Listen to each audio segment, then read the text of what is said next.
Heroes of Greyhawk is a game played by adults and recorded for an adult audience. Sometimes we use adult language and explore adult topics. Consider yourself warned.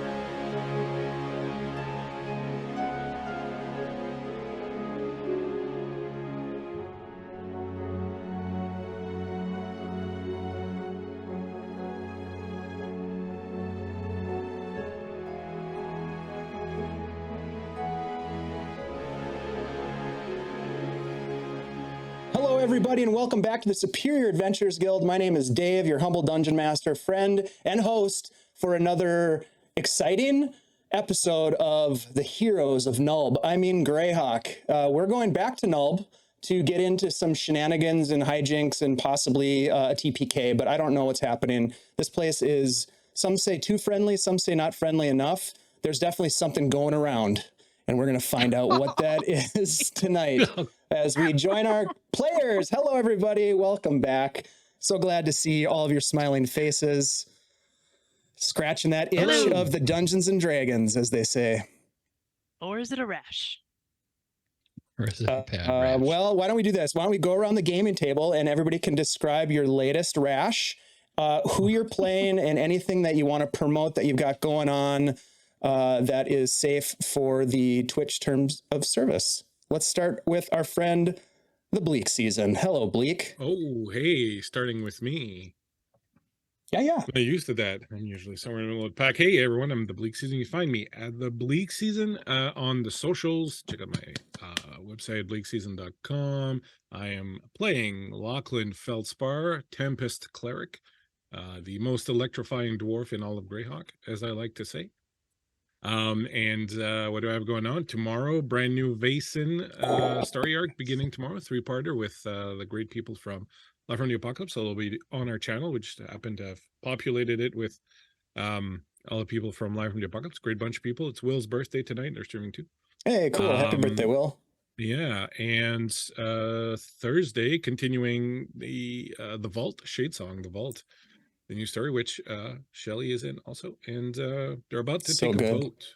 They're going to be on a boat to, a city full of zombies. So we'll see what happens. I don't think they're going to survive, but you never know how these things turn out. But that's what I got playing and playing tonight with these people, these beautiful people. Look at those faces.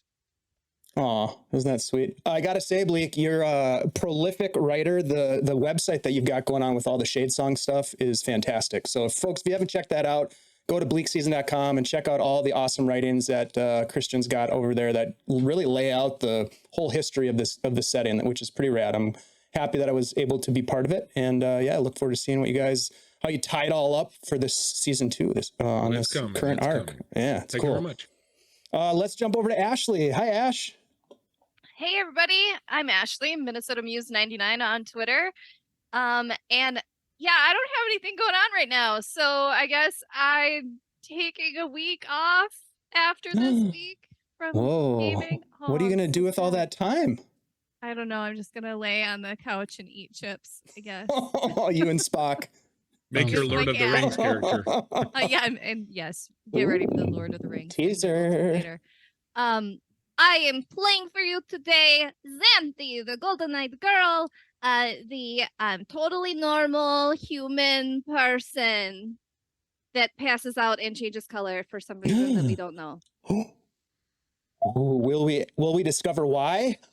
Will we ever discover why? Oh, we'll see. Yeah, we just have to knock her unconscious again. Hey, that's a good idea. All there is to it. I'll see what I can do. Thanks for placing that order. Andy, let's jump over to you, my friend. How are you? Heyo! What's up, everybody? My name is Andy, also known as Andy G3D, here on Twitch and on our Discord. Tonight, I will be playing Desmond Adelar, a 3rd level rogue who's passionate about collecting curses and dark blades and, long walks but down by the river. Wow. That kind of thing. That's a beautiful thing. Andy is also our hardcore our hardcore producer for Shadesong on Thursday nights. Andy, thank you so much for doing all the behind the scenes stuff that makes Bleak look so good. Yeah, It's not easy. You have no idea. You have no idea how much I appreciate you. It's not easy. If I could, I'd hug you. Right Well, here. you will be able to in September when we all convene for GuildCon, folks. If you don't know what GuildCon is, you got to come on over and join our Discord and find out. We've got something brewing in September. It's going to be an actual in-person get-together. Huh, go figure. All right, Andy, thanks for coming back, buddy. Let's jump over to Shelly. Hi, Shelly. Hello and good evening. I'm Shelly. I am Real Flea Monkey on Twitter and Flea Monkey on the chats, here, there, and everywhere. You will be able to see me normally Tuesdays here, Wednesdays at Tithalanos doing Pathfinder, and as we already mentioned, Shade Song on Thursday. Tonight, I am playing Gnory Bibblespark, who has found her Nulbian purpose. Who knows what that is? Nulbian. Ooh. I just made that up. You like it? That's so good. Yeah, Shelly, sounds like every week Nubian. I am absolutely flabbergasted that you keep coming back for this, and it's just a pleasure to have you. So I'm really glad. At some point, I'm sure the novelty of you having joined the party will wear off, but it hasn't yet. So thank you so much for being here. Yet. Yes. I'm going to put in a plug, though, for Nori's death tonight. If you want to help Nori out, or any of our players, you can cheer bits to grant them an advantage. With 100 bits, you can grant any of the players or your humble dungeon master, this guy, with an advantage to use against Shelly. However, I think you should probably give Shelly an advantage first, because she's going to need it, likely. There's something lurking behind you, Shelly. What is that? Do you mean? Just kidding. Game? Just kidding. All right. No, I was messing with you. We're so happy to have you, Shelly, and I'll stop messing with you for now. Oh, sweaty.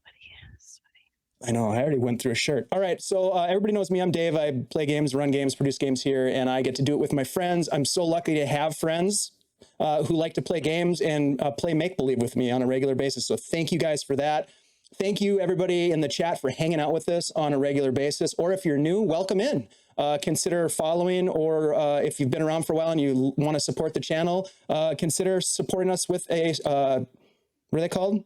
Subscriptions. Yeah. And we then turn around and use anything that we generate revenue-wise to hire artists, like the people who did the awesome Heroes of Greyhawk banner above us, and the amazing character art that we will be revealing after I get back from Iceland, because we have all of the character art completed. Jose Ortiz is our artist who put this together. I'm going to drop a link for Jose in the chat. I'm going to drop a link for our the Trixie Wizard folks who did our logo. These are great artists who are oftentimes taking commissions. Please go check out their stuff. They're great. I also want to give a huge, massive, immense, gigantic shout out to our sponsors at CZRPG.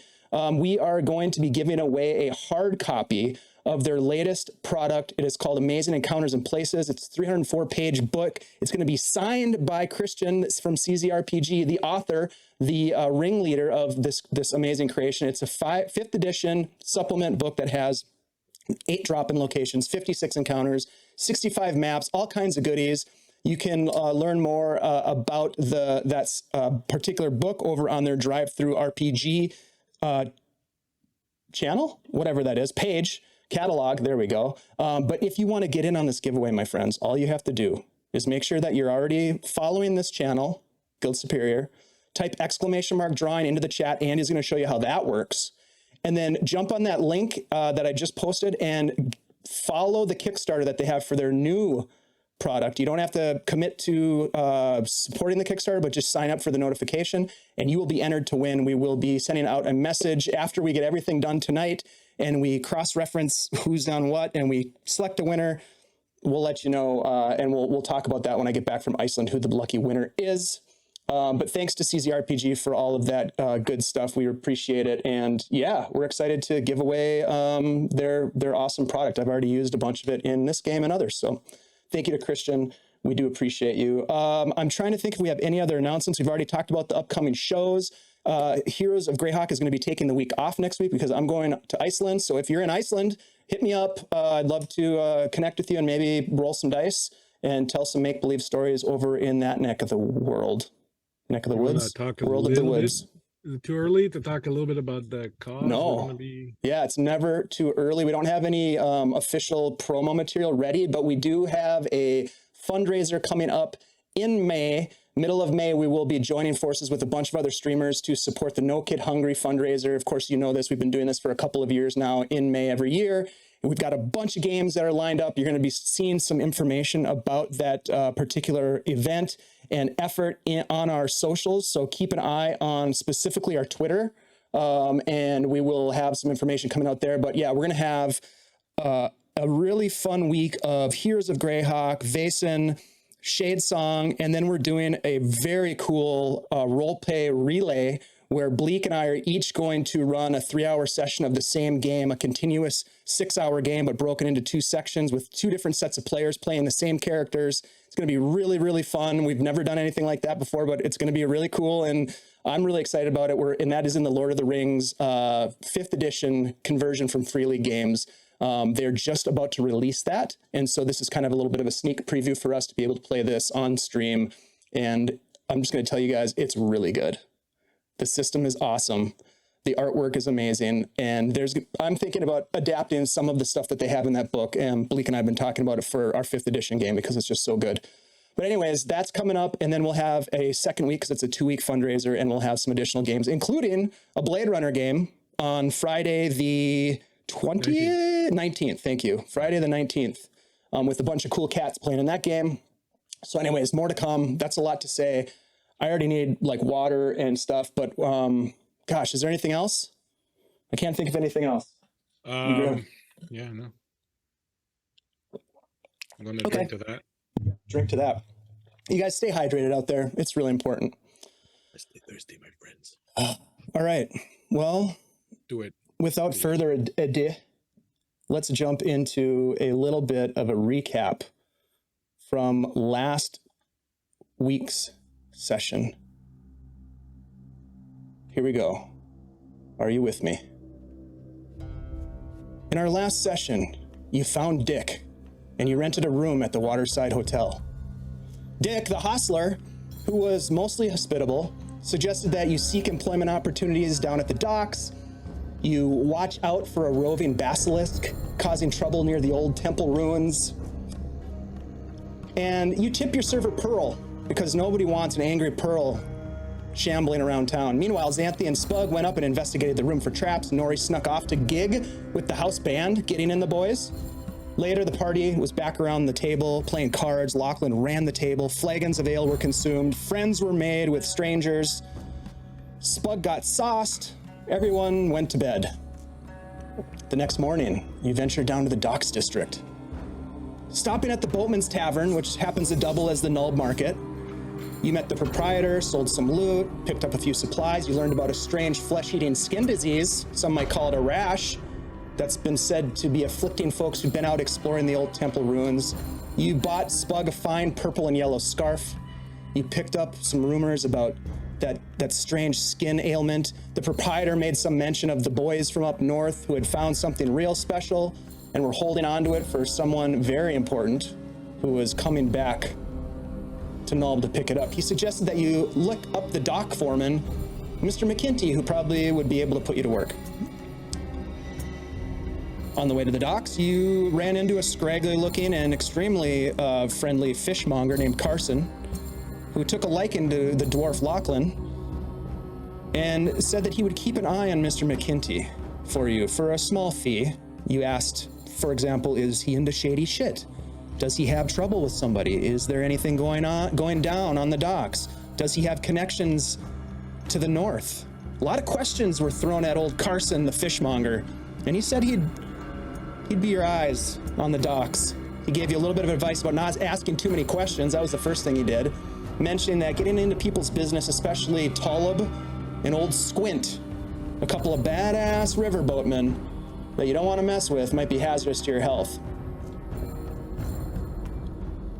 And as you walked away to seek your job, you watched a small gang of youth that swarmed around Carson for a moment as he talked to them before handing them each a fish, the delicious silverbacks, and then sending them on their way. Entering the docks area, you found Mr. McKinty at the center of a small river port's hustle and bustle. Xanthi and Desmond approached to inquire about work while Lachlan milled about checking out the operation. Well-oiled, it seemed, under the direction of McKinty and the watchful eye of a dozen or more heavies posted throughout the area. Meanwhile, Gnory sat nearby polishing her sword, not a euphemism, doing her best to clean the little goblin bits from the blade and remembering her purpose as she sheathed the sword, Turns out she's here in Nulb to find somebody by the name of Havrin Kent. And so, my friends, we pick up on the docks. Gnory, having just realized what it was that brought her to this place, the rest of you finishing out the day's work, getting paid your 2 silver pieces for the work that you do on the docks. If there's anything that you would like to do or try to accomplish during this workday, we can go around the table and you can kind of lay it out for me on what you might try to accomplish or intel you might try to gather, that sort of thing. So is there anybody that wants to jump in and start? Otherwise, I'll just call on somebody. We'll start with Bleak. Because I looked like I was about to talk. Exactly. Yeah, so I think my main the main thrust of my investigation would be to try and get some information about possible whereabouts of the badgers, and so I would kind of be trying to subtly figure out, sort of, is that criminal element the same as the one that's operating on the docks? Is there like a place that's well guarded? Or just kind of trying to suss out any sort of information I could regarding the missing badgers, if strangers have come into town that have disappeared, things of that nature, and kind of trying to get some info on that angle. Okay. So depending on how you would go about it, I could give you an investigation roll, or probably I'm going to want a deception check as well, because you're trying to be a little bit deceptive about how you're gathering the information. So why don't you give me an investigation check first? Yeah, what I might try to do as kind of a cover story is say that we, on the road over here, we were kind of fleeing the troubles in Hamlet, and on the road we got waylaid by some gnolls, and we were rescued by a couple of guards that were traveling and whatnot, and I just wanted to be able to, buy them around or say thanks. So I was just wondering if they'd been in town, if they'd arrived here, and I don't expect that I'll get like, oh yeah, we got them during the cage, but kind of just gauge reactions and see, are people like, kind of suspicious, no, we haven't seen anyone like that here, and you better not ask questions about them, kind of thing? Or is it just really like, I had no clue what you're talking about, dwarf? Okay, and then who are you talking to? Because I would say there's kind of 3 different categories. There's McKinty, like the leadership. There are the heavies that are sort of posted around town that are kind of just watching, or around the docks anyways, just kind of keeping an eye on thing. And then there's the dock workers. Yeah, I think I would probably try to dock. So since I know a little bit about boats and things like that, I would probably try to find a little bit of work like on that angle of things.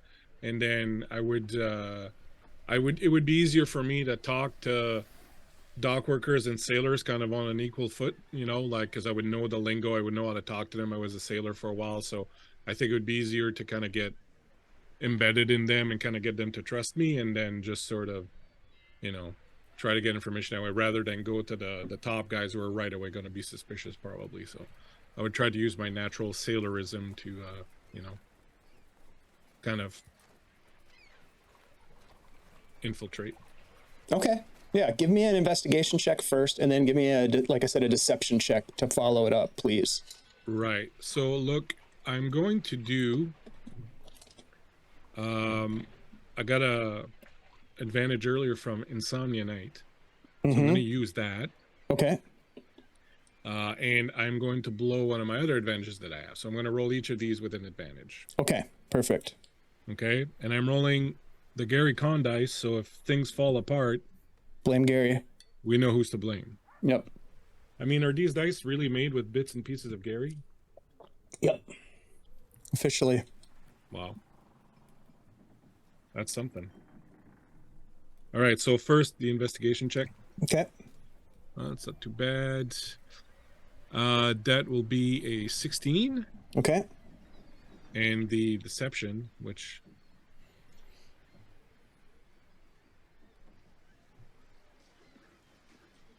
Ooh, so that's 18 plus 3. 21 on the deception. Wow. Okay. So I would say that based on the deception being so high, you do a very good job of sort of like hiding your true intentions of what you're trying to discover. You do find out a couple of things. You find out that there are people who come through Nulb all the time that are never seen again. There are people who enter Nulb from the river who have never been here before and seem to head off to the east for no apparent reason. They don't share anything. They're very quiet about it. There are people who have been trafficked through Nulb, as well as goods that are trafficked through Nulb. Okay. You don't hear anything specifically. Well, let me ask you this. When you're asking about the guards, you say you have this kind of cover story that you ran into the guards on the road. Are these the badgers that you're talking about? Yeah. Yeah. So you kind of describe them as best as your memory allows you to. Yeah, like I'm not going to say they're badgers. They're from all. I'm just kidding. We ran into some trouble, and these 2 armed dudes that kind of looked like this were there, and I just wanted to know if they were here because I want to buy them around, kind of thing. Okay. So they saved my bacon. So they say that there have been some people that have come up from Nulb recently, and that they've been hanging around town. Some of them have been helping out around the docks, for example. One thing that, because you mentioned the connection to Hamlet, give me one piece of information that you would have let slip about your time in Hamlet. It doesn't have to be major, but some piece that's actually true that they would have been like, oh, that's interesting. I'll say that the day that we arrived, there had been an attack by some gnolls, and the city had been pretty devastated, and there was a lot of fires that had been set and all that, and so we decided not to stay there because it was obviously not a safe place, and there was a lot of disturbances going on, so we hightailed it out of there as soon as we could. And the fucking prices at that merchant store are off the hook. Okay. That's how they know that you're actually spent time in Nulb. They're like, yeah, those guys are con artists. Yeah. All right. So yes, you do pick up on the fact that people are trafficked through here a lot. There have been many people, well, not many, but there has been a handful of guard or adventure types that have come up from Nulb in the last week. And so when they say people are trafficked, are we talking about people coming as prisoners that are taken somewhere else and then shifted to somewhere else also, kind of thing? Some willingly and some unwillingly. And all kind of in the same direction or to the same place, or this is just kind of a distribution? Most of the time there are most of the time. So one thing that you do pick up is most of the time when people are being moved, they're for whatever reason. When people come in from the north on boats, they're getting off and heading east. And east is where the temple ruins are? Yep. You ask around and you get a sense that that's where the temple ruins are. Out in the east. Okay. And just a last question like this. Is it true what they say about a basilisk? That's what we've heard. Basilisks and rashes. Best to stay away. Do they turn people to stone? They give them a wicked itch. That reminds me of my ex-wife. Little Lachlan backstory. I can't wait to dig more into that. If you kill me, you'll never know. I will do my best to find out. All right. Cool, thanks. Okay, good. Yeah, Let's jump over to who wants to go next? Ashley, why don't you go next? Okay. What do I want to find out while I'm working the docks? Yeah. Okay. I am trying to find out, like, what is that special thing that came in, and or where is it being kept? Because I figured they'd probably shoo us away from that, or like, inadvertently give us information by telling us not to like go there or don't look at it or whatever it is. Okay.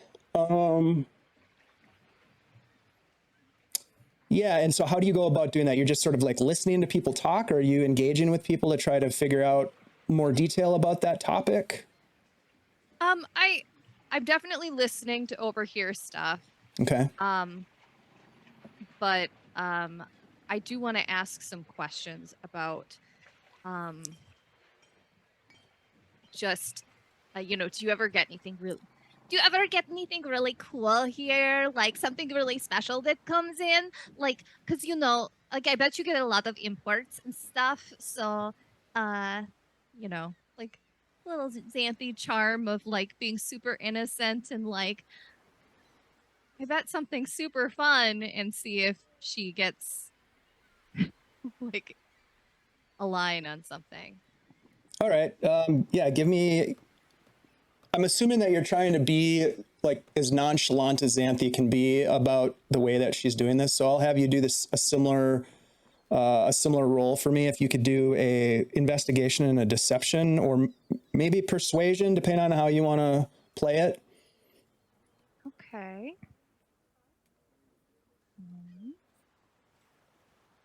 Okay.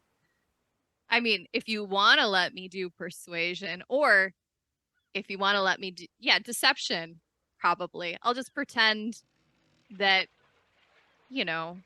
she's just a bubbly person. Curious kid.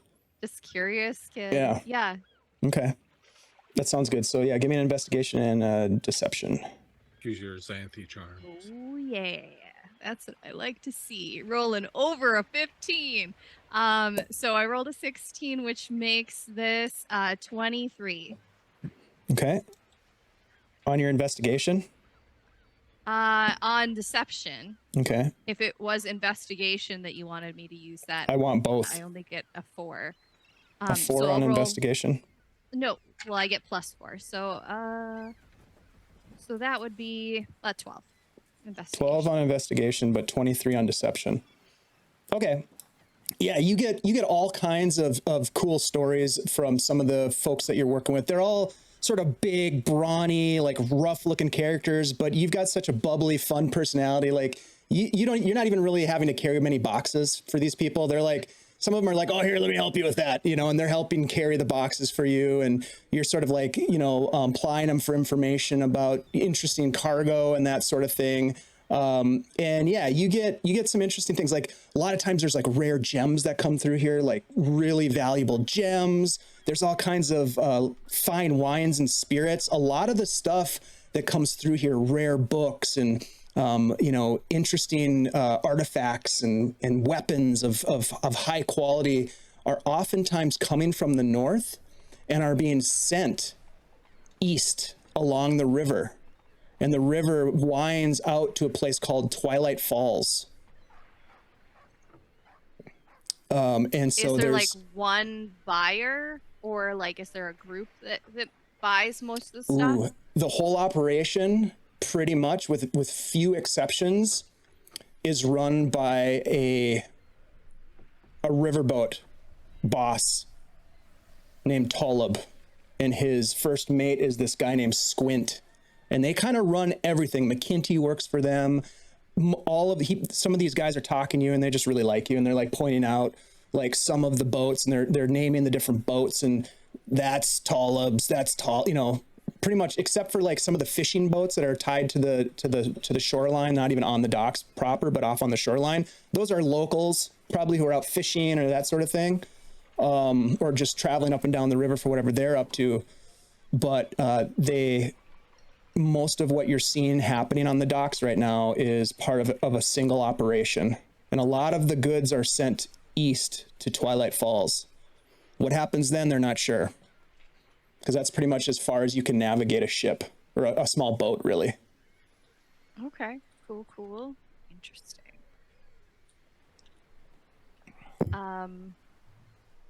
I suppose, can I ask also if there's been any other people who have come to town recently besides us? Oh yeah, I mean, you get the very similar answer to what Lachlan got. It's like there's people coming through here all the time, either coming down from the north or passing through. This is a crossroads, and actually if you head east from here, you can go as far as Greyhawk City and beyond, excuse me. So this is sort of a crossroads. This is one of the only spots where you can easily cross the Imrides Run because of Okay, how so a fast lot of it. people in like the last 4 days. Yeah, there's been there's been quite a few people that come and go on a regular in the last 4 days. Maybe it hasn't been a lot of people, but certainly some. If you're trying to get like specifics, I don't even remember if you guys met the Burns Badgers who were off. I think you just saw them briefly from a distance. So to actually describe them might be really hard for you guys to like describe what they look like and stuff. I don't think you've met them, if my memory serves me. Des saw them with a group of the other guys. Yeah, when you like Yeah, he snuck saw up the that one time handoff. from the road. Yeah, when the Knolls handed them to the bandits. We had a description also when they sent us out to look for them. So whatever we were told, I guess, is what we would. Okay. Yep. Hey, Blue Box, thanks for the raid, you guys. Appreciate you coming in. We're doing some investigations here in Nulb. Big shout out to our friends at Blue Box and all of the community over there. Thank you so much for raiding in, you guys. If you're not following Blue Box, what the heck are you doing? Get in there and follow them. There's a link. Big shout out. Thank you so much. Hey, thanks, Phantom, for the resub. Appreciate you. We're getting into the thick of it here. So, Ashley, I think given your investigation check being kind of on the lower end there, that's probably as much as you get. You don't get like a definite on the Badgers that you're looking for, but you do get the sense that there's some very interesting cargo that comes through here from the north. Okay. All right, let's jump over to Desmond next. All right. Geez, people are covering a lot. Ask about your brother. Yeah, one of my things Caca. that is on my list. I'm gonna ask around for specific people. Just talking to the dock workers, we're travelers. Asking if they know anybody, a woman named Chiral, a young man named Jack, that sort of thing. So you're asking about Chiral? Yeah. We'll Okay. start with Chiral, yeah. Okay. And who are you asking? There's sort of those different tiers Just of like- people. There's the workers, the dock workers. There's like the heavies that are sort of keeping an eye on the operations here on the Nulb docks. And then you've got Mr. McKinty, who seems to be kind of like the foreman of the operation.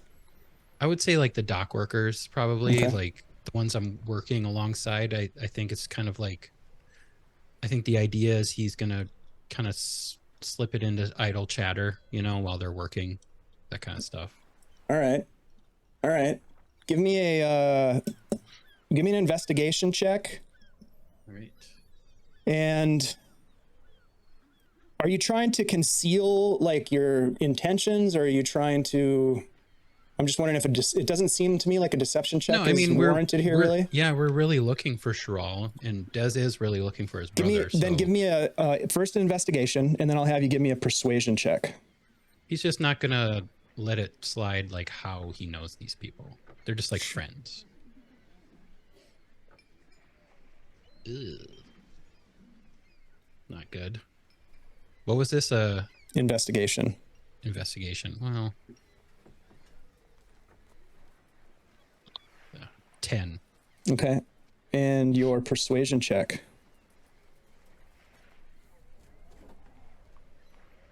How do I roll 2 4s in a row? Okay. 6. Using that VTT again. Using my yellow 20-sided die. So thank you so much, Renreb. Very, very much. Everybody has an advantage. Hey, thank you for that. They're going to need it tonight for sure. So thank you. All right. So Desmond, first of all, a quick question. How are you describing Jack? How are you inquiring about Jack? Because are you using, first of all, his first and last name, Jack Adelar? Are you using a different name? A young man named Jack. Okay. Who you haven't seen in 10 years. Yeah, he hasn't. He probably goes by the name Jack. Okay. He's probably about 16, 17 years old. A young man. Mm-hmm. And he'll kind of leave it at that, I guess. Oh my gosh! Thank you so much, you guys. Another from a Ren. second. Whoa. Yeah, thank you. A second advantage for the party. Thanks so much. Thank you so much, you guys. That's awesome, Ren. Thank you. All right, so first of all, here's what happens, Des. You're moving boxes. You can see Xanthi off to the side, like kind of holding court with a bunch of the big burly dudes who are laughing, and they seem to be having a good time talking to Xanthi. You're sweating bullets as you're like carrying these heavy boxes, you know, and like stacking them on one barge and picking them off another barge and moving them over and stacking them on a barge. And you're talking to these guys, and they're not that friendly, first of all, and they're not very talkative. You ascertain that essentially, look, you be asking too many questions, you end up like they probably did, drowned in the river. Best to be quiet and do your job, get paid, live to work another day. Right. Well, not much to say to that. At one point in the day, one of the dock workers kind of comes up to you and just kind of like bumps into you and says, "Oh, sorry about that." And he says, I heard you asking about someone named Chiral. Right. And the boys told you to shut your trap, yeah? Yeah, that was pretty much what I got, yeah. Yeah, you should shut your trap. I'll tell you something. He looks around, picks up the crate, and like just kind of turns to walk away and says, Chiral was sent downriver to Twilight Falls, if you catch my drift. And then he walks away. All right. Makes sense. Okay. All right. And then last but not least, we go over to Gnory. Well, I am clearly going to be, now that I've remembered my purpose and the name, I'm kind of really focused on that. So I'm going to go over, if I can go back to the fishmonger where Spug went. Make sure Spug's fine. He's got his fish. And I'm going to talk to the fishmonger a bit. Maybe try to use a little persuasion to tell me everything that he knows about, or anything he knows about the location of Havern Kent, because I don't think I really know anything about him except that that was the name to help me. Like, I don't know who he is. So I'm gonna persuade him.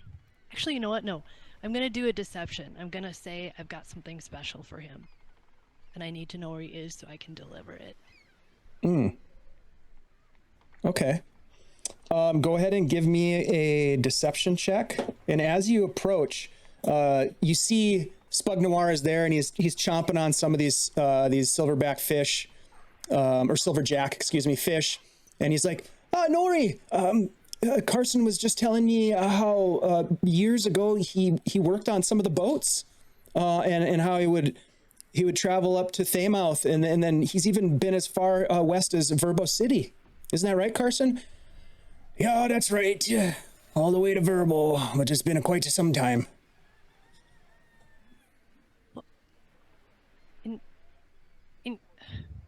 I rolled an 11, by the way. Oh, okay. It's too late to do an advantage, right? That was to be called before. Right. You want to use an advantage? Go for it.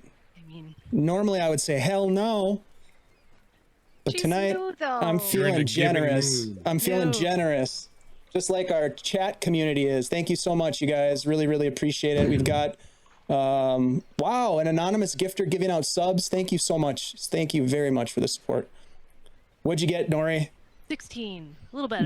That's way better in my mind. Thank you, Renreb. Old Carson, he's like, what's the name you said there? Havern Kent. Have you heard of him? Do you know where he is? Havern Kent. I haven't heard that name in quite some time. Years it's been. 10 years maybe. 12. 15 years. Maybe not that long. Havern Kent, he used to poke about, putting his nose into other people's business, as it were. Yeah, you can find him now, taking a long nap. They got him buried out at the cemetery, north of town. Sorry, you said buried. Yeah, the man's dead is what I'm trying to say. Oh, okay, that, yep. The Glasfolk Cemetery just on the edge of the marsh. That's where you'd find him laying. Okay, I'm not sure how I'm gonna give this item to him, but, maybe I just put it on his grave. Thanks Well, for the it's info. the old cemetery where they used to bury the followers of the old faith, the superstitious and sort of the nameless, if you will. But well, if you need to give them something, perhaps you can go out there and say a little prayer. I might just do that. Oh, by the way, Carson, I'm gonna play some slow jams tonight at the waterside. With Gideon and the boys. Yeah, you might want to, I saw your interactions earlier with my party member. Oh, that cute little dwarven fellow. You never know what could happen. Thanks for the info, though. Aye. Silverjack? He holds up a salted fish for you. On the house. Oh, thank you. Did this guy pay you? Spug, did you? Yeah, I gave him everything.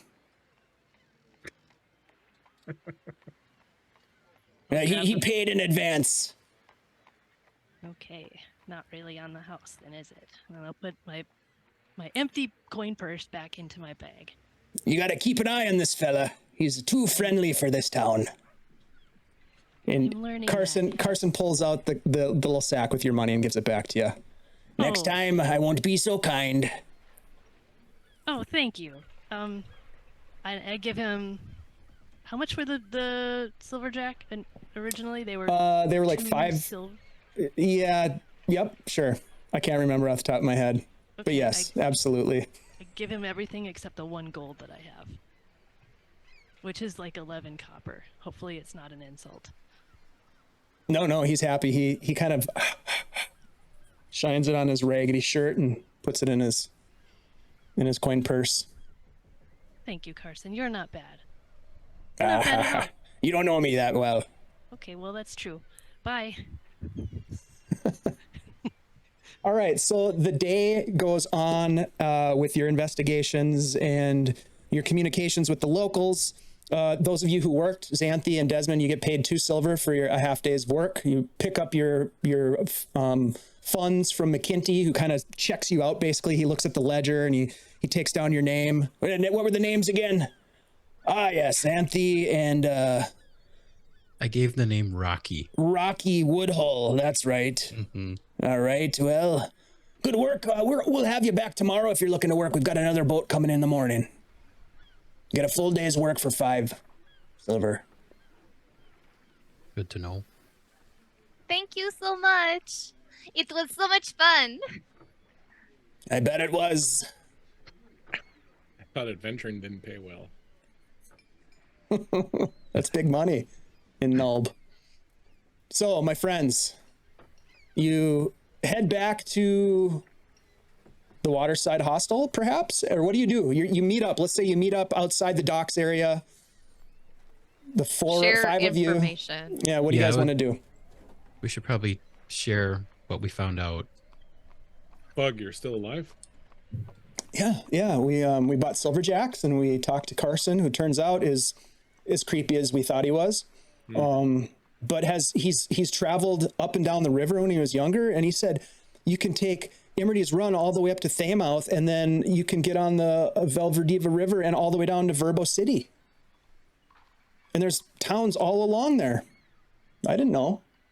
That's pretty cool. I found out that they get a lot of like expensive and interesting cargo from the north, and then a lot of it is sent east to Twilight Falls, where there's this riverboat boss, and that is the guy Talib, and his first mate is Squint. So those are the people who are coming to town, like soon. Oh yeah, we heard about those guys. I found out some info on Chiral. 1 second before you dump the info. Thank you to Ty for an advantage for Gnory, and thank you to Damn Weirdo for a bunch of gift subs. You guys, thank you so much. We are close to level 2 hype train, and it's because you guys are supporting us, and we really appreciate it. Sorry, Andy, jump back to it, my friend. Oh, I was just gonna say, I guess they move people up and down the river, mostly to the east. I guess that would be downriver, right? Mm-hmm. And I guess somebody shipped off Chiral to Wait, Twilight Falls. like when you say people are moved up and down the river, like you mean like on a tour? Or No, I don't No, think they're, so. They might be taken captive or enslaved somehow. Didn't they're sound trafficking- on the they're up and up trafficking to me. people. And Dealing with some bad dudes here. yeah, they were like, "Don't ask about Chiral," basically. okay, so maybe at some point we need to get upriver to see what happened to her. Yeah, I get the feeling that if our two guys came here, that's where they were sent to, because I was told that some people came in from Omelet recently, and that was kind of mixed in with that whole people come in and then get shifted away to the east. So, but that's also supposedly where that temple is with the rash and that basilisk. So, Oh, From the sound of it, Hey, it's, damn weirdo. damn thank you weirdo. Thank you so much. Everybody is getting an additional another one? advantage. God, I gotta And- remember to use them now. We got did you see the fun graphic of Kirk? Aw, No, I didn't Kirk. see that. We Oh. miss you, Kirk. Kai Whimsy, I'll we have to miss you, watch it. buddy. Yep. and damn weirdo is keeping us Flush with advantages. Mhm. well dressed and well fed tonight. Yeah, thank you so much. Well, you Yeah, guys, so I guess maybe heading east would be the thing to do. Looks like we can. There's some good. first though, things. I want to let you know that I have remembered what I'm doing here, and I have to go to a cemetery soon. You what? Well, it's not something that I would lead with, but I may need to talk to a member of the cemetery soon. It's Why would- weird. I'm sorry. It's not like it's not something that I would lead with, but we have been together for maybe 2 days now, and honestly, it would still be too soon. I'd Did someone die, or is this like a personal thing? It is related to my sword. It is the reason that I've come here. You don't remember more than that. You don't know why or who or. Yeah, I know who. The name. I know the name. Okay, I don't know who specifically. I know the name. So I talked to your friend, the fishmonger over there. I'm looking at Lachlan, obviously. Carson. Carson, and he has informed me that the name that I have been just remembering is in the graveyard. Like he's dead, Which or like he's haunting it, or like he's caretaking He's it, or like he dead. just lives there because he's weird. he's, well, I mean, I don't know. He could have been weird, but he is a resident of the cemetery underneath, if you know what I'm saying. Yeah, he's dead. Okay. You- So Are you looking to My dig up a purpose- grave? no. My purpose is to keep my sword safe. I don't want anyone to ever take it again, and Yeah, but you're sort of There's- safe now. It's right there on your well, belt. I thought it I was double safe checked that it's before there. too, and it wasn't. So there's this ritual that I have to do, and Whoa, okay, Whoa. maybe that's the wrong word. whoa. Is this I have like to a cake? do a thing. What is this going Just on? like a funeral. Well, I don't know. I mean, I've never done this ritual before, and So- okay, I will not use the R word anymore, Lachlan. If that bothers you, Yeah, you're freaking out, Lachlan. It's how not about- it's not the R word. It's the combination of ritual plus graveyard plus dead person. It's It's not always a bad thing. there. It's usually a bad thing, you You- know, you like already have if three it curses, involves buddy. dead A bodies. funeral is a ritual. A We went to one cemetery. for the You guys the paid ghost for fella. one. You guys paid Yeah. for a really nice funeral in Hamlet. Remember that? Everybody. Lot of goodies. Somehow I Everybody's- think this is going to be slightly different. And I we don't didn't think it's even a get funeral. uncursed. I didn't even get a remove curse. Well, you think that you're going to, Out of like, it. I don't know, hanging out in a cemetery doing rituals with dead people, I think is perfect recipe for more curses. I'm just saying. Well, maybe we keep Desmond out of the cemetery. It seems like the right thing to do at this point, I doesn't don't know. it? Sounds He's- kind of fun. If he, well, then he should come. I mean, at least somebody wants to come. Santi, do you want to come? Well, This I'm was not kind going of to let you go to the graveyard by yourself. Look what happened to Des. Yeah, he's like old now. Yeah, that was the last time we encountered a ghost. You're going to go in a graveyard and, like, Well, Just- that was That the is where you second got to the last older? time we Just encountered don't a ghost. try Because not to talk to remember that anyone. Yeah. that Yeah. potionist, he Don't also talk to damaged anyone. all of us as he like ran through on fire. Yeah. I don't think that is going to happen this time. I This can't place is promise- filthy with ghosts. Yeah, we don't have the best track record when it comes to undead.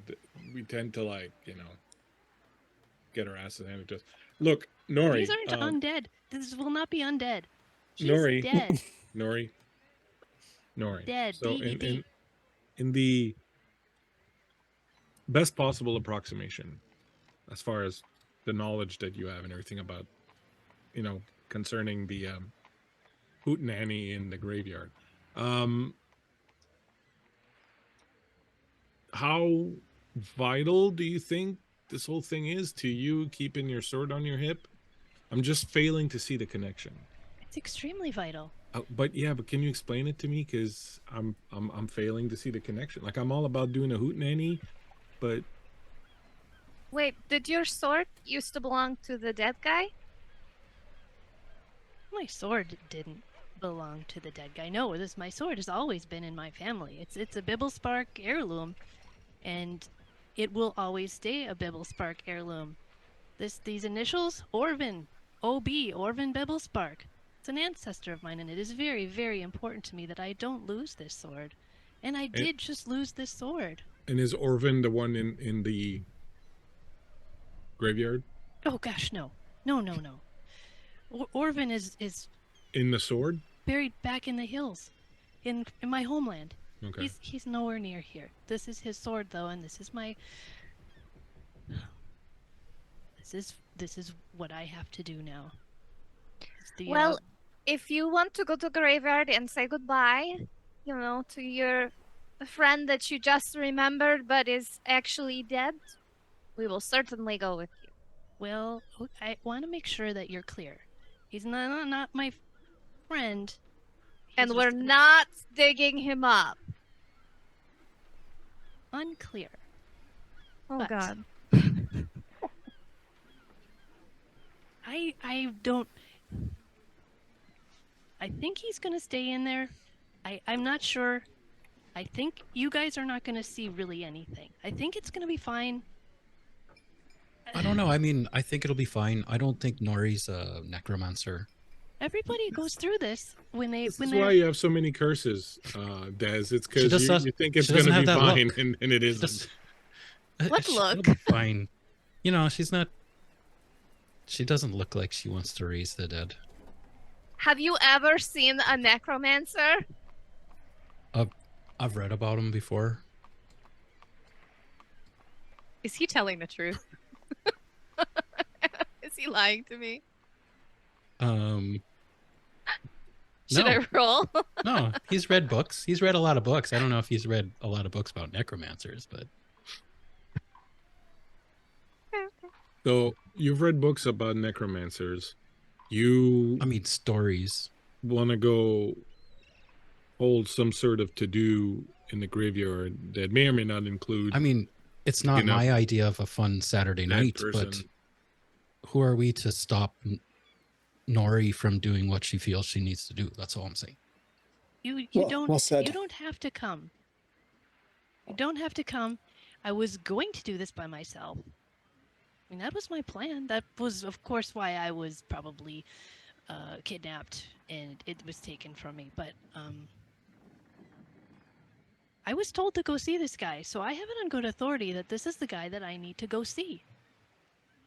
Okay, Well, well, dead. I for one, I'm going to go with you, Nori. I'll back you up on this. Bug. Yeah, she shouldn't Yeah, go alone, no, we'll especially go. at night. We'll go to the graveyard in the middle of the night to hold a ritual What's the with worst that could a happen? dead guy and a sword who may or may not hold the soul of your ancestor. Yeah. Okay, And it sure. does not hold any souls. Yeah. It ever. Well, as far as we know, the only weapon that's like talking and stuff is the one that Des has in his bag. I don't know if it really talks. Nori said it was whispering. Lori? Well, She heard a voice. it was weird. It was very weird that night. That was my first night with you guys. I drank tea and then coffee, and then he was freaking out, and I went over there, and it was. I heard voices. I Spug. I don't think I said it was his dagger, did I? No, but it was from over there. Okay, so it's a cursed It's dagger coming and from over it's there. haunted. Is what we're Well, saying. I And think now it's haunted, talking yeah. to Nori also. And then I had a bad dream. I don't know. A cursed dagger that wants to make friends with more than one All right. person. I don't think it Friends, was the I don't- dagger. What were you dreaming I think about? we're assigning a little bit more to it than there is. I mean, Des, I you don't think it's a literally- friendly thing as much as it's a control thing. It wants you to kill people. it for wants like what? Why are you getting this? I saw a Des- few Des- funky Des. faces in the blade. And, Yeah, you saw then- people in the blade.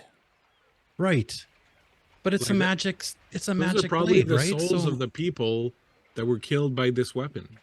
well, yeah, a couple of them Whoa. I killed. Ugh. What I'm saying Justified. is, It was justified though. They weren't really good people. right? They were our enemies. But look, I mean, if someone's not a good person, they do shit like these fucking dudes down at the port who traffic people. Those people, sure they get what's coming to them. But there's, Traffic people. bringing justice to people who do horrible things is one thing, but then That's what we being did. cruel about it is another thing. When you are cruel about it, like when you not only punish them and kill them because they're dangerous and that's what needs to happen, but you imprison their soul in a weapon that's don't got know. some sort of malignant intelligence in it already, that crosses the line into cruel. And Do you think and that- that's the Isn't line there we don't want to cross souls? to. Do you think they're all still in there? I think you've Like, been reading too many books. No, I'm should just we saying. try to get them out? Look, I'm saying there's a difference between meting out justice and, being cruel about it. Like, Yeah, it sounds like they got what they deserved. yeah, but again, you can give them what they deserve without being cruel about it. Yeah, I Right. don't know if being tortured forever is We don't. an What? okay punishment for an average thug. Wait, those don't people are think being trapped inside the tortured- dagger? Is that what you're saying? I don't know where you're getting this. I've seen faces in the dagger. That doesn't mean the people are trapped in there. Well, it could mean that. I mean, the chances are as good it means that as it doesn't. It's not that far-fetched. Maybe you should pitch the dagger in the river. Just get rid of it once and for all. But they're still trapped in there then. Like, I don't we know should if I can figure do that. out a way to get them out. Yeah, we Like, need to let find a way them to- move on. I agree with Zanti. We can't. There's a difference between doing what's right and doing it in a way that is not right, and that's where we're standing at this point with this thing. And as far as the graveyard goes, Nori, we said we'd help you. I'm willing to help you, but but there's some things that could go down in that graveyard that may not sit well with. Well, I don't know. I don't want to speak for everybody else, but with me, like, if you're going there to pay respects to someone or do something, and that's fine. But I'm telling you, I'm not gonna shank you. But if it turns really weird, like there's just some things I'm not comfortable with, and that I don't want to be a part of. But I'll go and I'll watch your back, and as long as things stay within certain acceptable parameters. But if we're starting to raise the dead or any of that kind of shenaniganry, Yeah, I And don't we want- I should don't wanna do that. assume that it's haunted, because it's always haunted.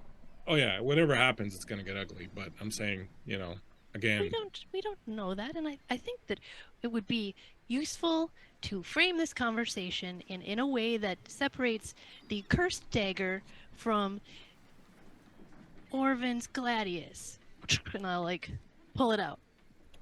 Shing. There are two separate situations, and I'll put it back in, looking around at like possibly the thugs that didn't like me pulling that out. Two separate situations, and I don't really see it as being dangerous for anyone. Is this like a magical blade that's gone bad and a magical blade that's been used for good? Well, it's gonna be something pretty magical, and I think it has never been bad. I mean, Orvin was a good person, and the rest of my family line. There has been nothing dark in the Bibblespark tree. it's just the way you say those things, Nori. It's not like I am convinced of this. It is, as far as I know, and Well, that's because it's my that little first time. that little. I've never done this before. There's a little bit of wiggle room in there. There might Yeah, be a and that little wiggle wiggle room. room is- I'll consent to that. Yes. Look, all of us have, backstory elements that we haven't like fully shared with each other, I'm sure. I mean, I've got all kinds of secrets. I don't have any secrets. I've shared You do. everything. Oh, except for Oh. the one that apparently when I pass out, I change colors. But What? Lachlan just told me that like 2 nights ago. What Is color that do you turn true? into? Is it a Change colors. nice color? Lachlan, is that true? I mean, I saw things, but it's not my story to tell. It's Xanthi's, It's the first I've heard of it. Have you change passed colors. out in the company of other people very often? No. I think I read something once based on the die roll that I just rolled about this is Spug Noir, about about people whose skin changes coloration. I can't remember. I'll try to see if I can pull it out of there. It's in there somewhere. I probably had it written in my book that I lost too. I don't think it was exactly like that. But look, all right. So Xanthi's thing is something else that we can get into at some point, but at least it's not dragging us to a cemetery to hold rituals. So let's focus on the cemetery and the ritual, and then let's get that done, because and then we'll deal with the dagger, and we'll deal with Xanthi's cosmetic Was issues. Xanthi laying on a gold bed? I've heard of creatures that change based on what they're on. Was it a gold bed? No, it was I just don't She was lying on the cold floor of a crypt after getting her head hammered in by a giant ogre. Yeah, I Well, almost died. But Lachlan says something weird happened. Like, when I was passed out. well, Lachlan wouldn't make something like that up. I've known know, Lachlan right? for I mean- quite a long time now, and he always speaks the truth. Actually, I've only known him for like 2 weeks or maybe 3. But he's So have all always of us. spoke the truth. I think. Or he's really good at hiding the untruth. The untruth. Yeah, I'm actually the god of lightning, Spug. I'm not a priest. I am the god of lightning. He You're the admits it. physical embodiment of see- the god of lightning. You have a tell where you kind of like, your cheek kind of like does a little quivering. Yeah, there it is. All right, look, let's go get some food. Let's go warm up. And actually, do we have to go in the cemetery in the middle of the night, or can we go in the day? No, it doesn't have to be in the middle of the night. And in Oh, fact, fine then. I have let's a go big in the show morning. coming up tonight, so maybe First thing tomorrow morning. We'll be in the cemetery raising the dead, and then we'll figure out what we do from there. Or we could do a pre-game cemetery visit, and then you could play afterwards. Yeah, I have a feeling that if we go to the cemetery to do a pregame visit, you're not going to play tonight because shit's going to happen. You know how it is. Yeah, We you go committed. I somewhere don't know how it is. No, like I've said, I've never done this before. It could be this quick one and done thing, and in 5 minutes we're out and drinking No, tea down at the boat. Take my word for it. No, it's going to turn into a whole thing.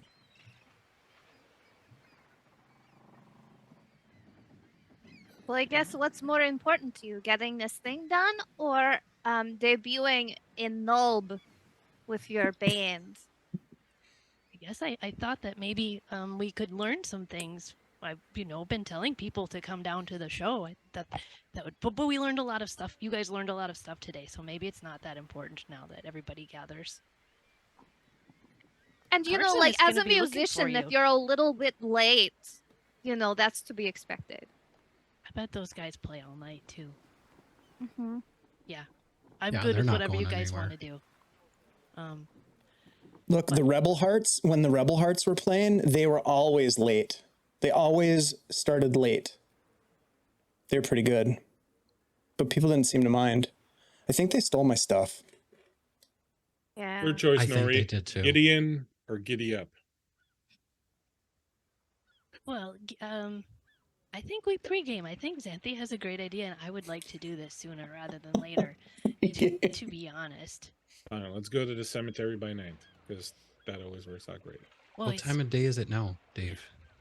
Oh, it's like late afternoon, evening. The sun is setting. The workday, goes until basically nightfall.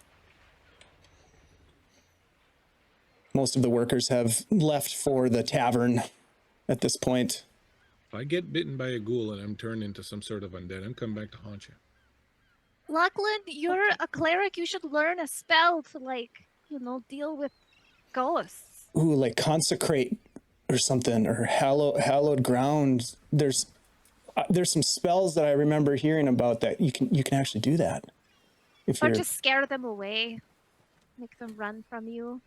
maybe Yeah, don't that's do how that we until managed after. to rescue you from the ogre. Was when I turned the undead in, but you were out, so you didn't see it. But Oh. we do have that. My God speaks through me and tells these things to go away for a little while. It's very nice of It him. feels like it. Kind of weird, actually, but I'll take it.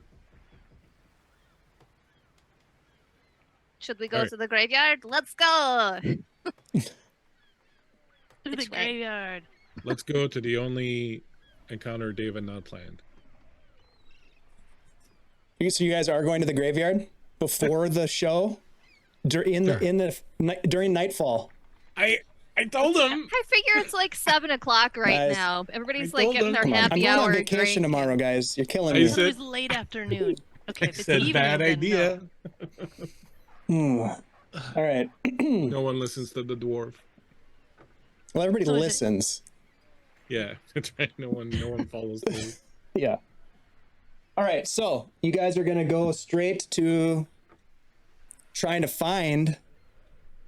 navigate your way to this old cemetery, possibly the trail hidden, possibly lost because it's sort of this old, not used anymore cemetery. That one? All right.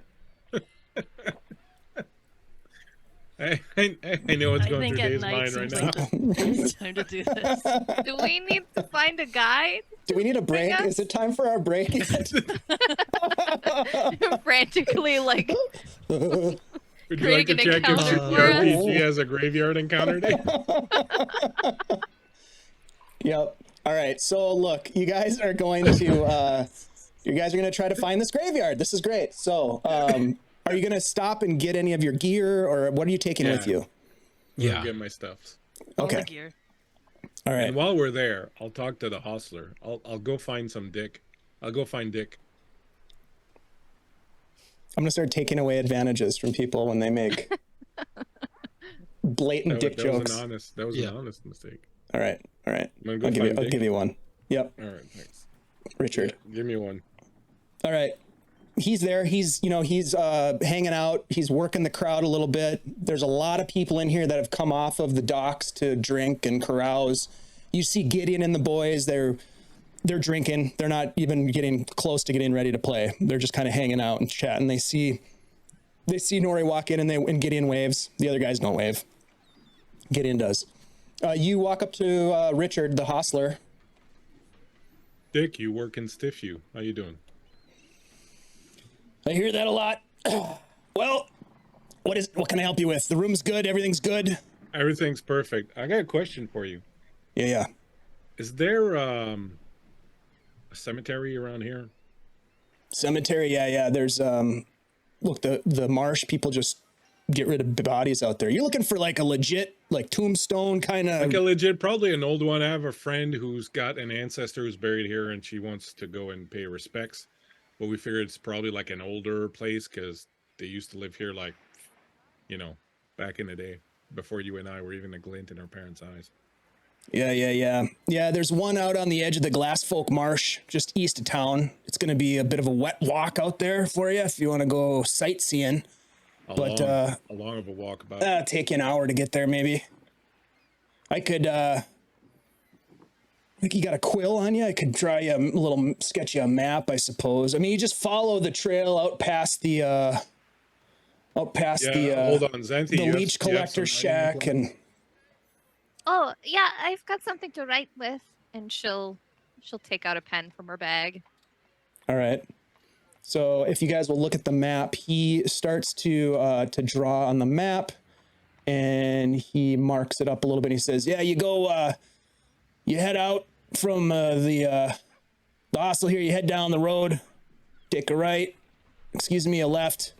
There, yeah, you go up here and you head on out past the old leech collector shack. I wouldn't stop to talk to him if you can help it. There's an old trail that heads out. You can just kind of barely see there. Yep, right there.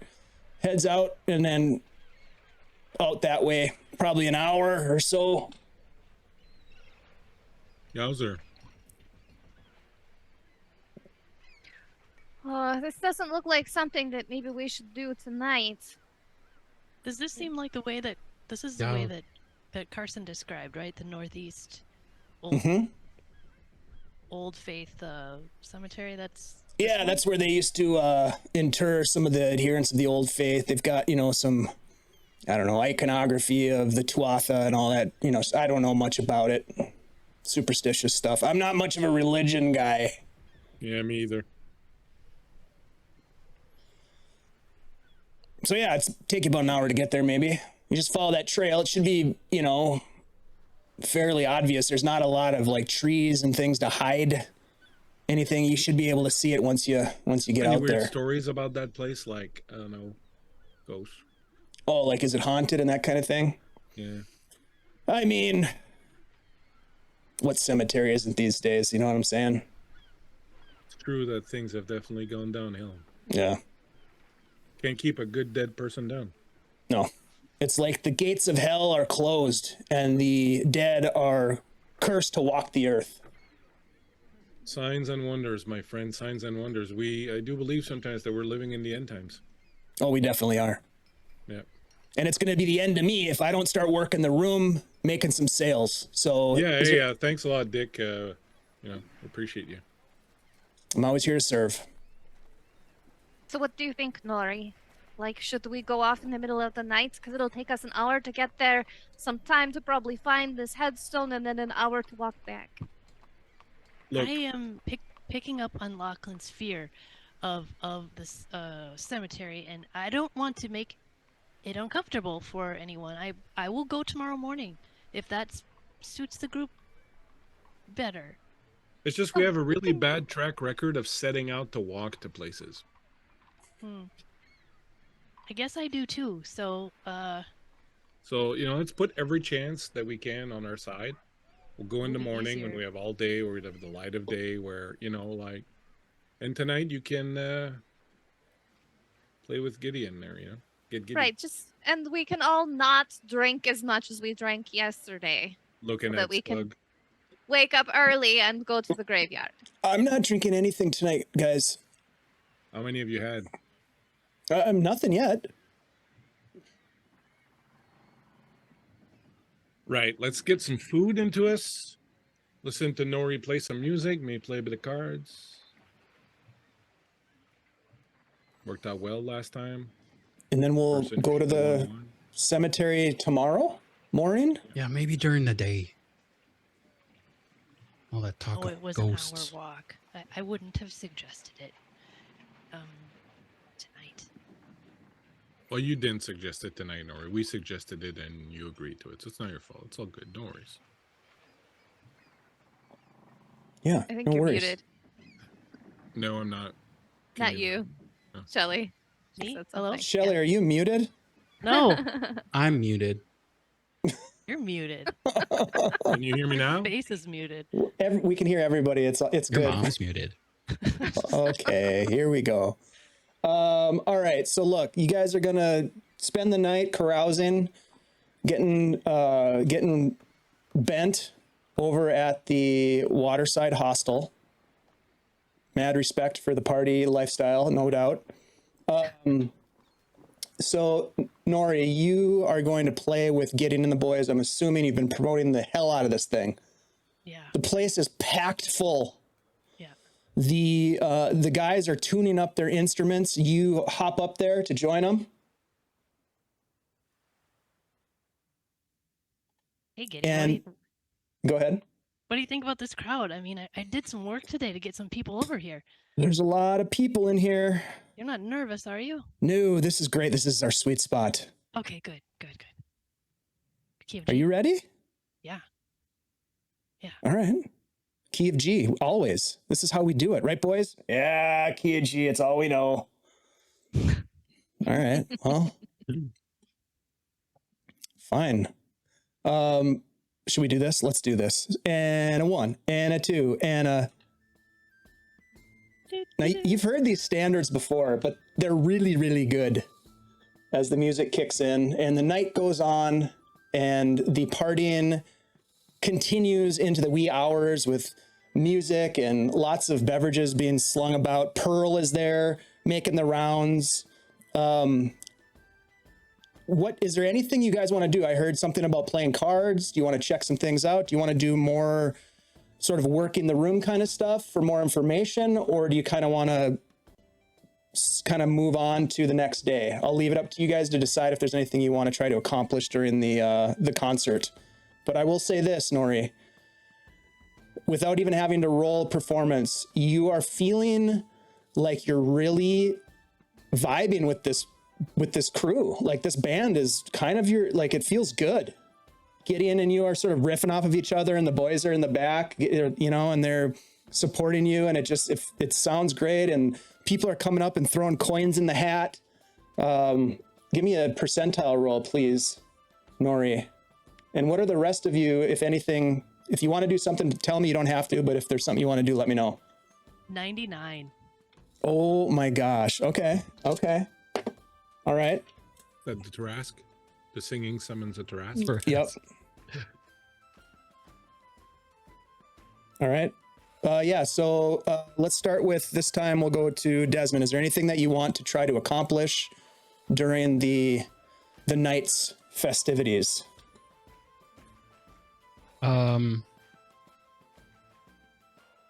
Des will play some cards. Okay. All right. Are you going to start up your own cards? Or are you going to try to get in on a game that's going on already? I'm going to try to get in on a game.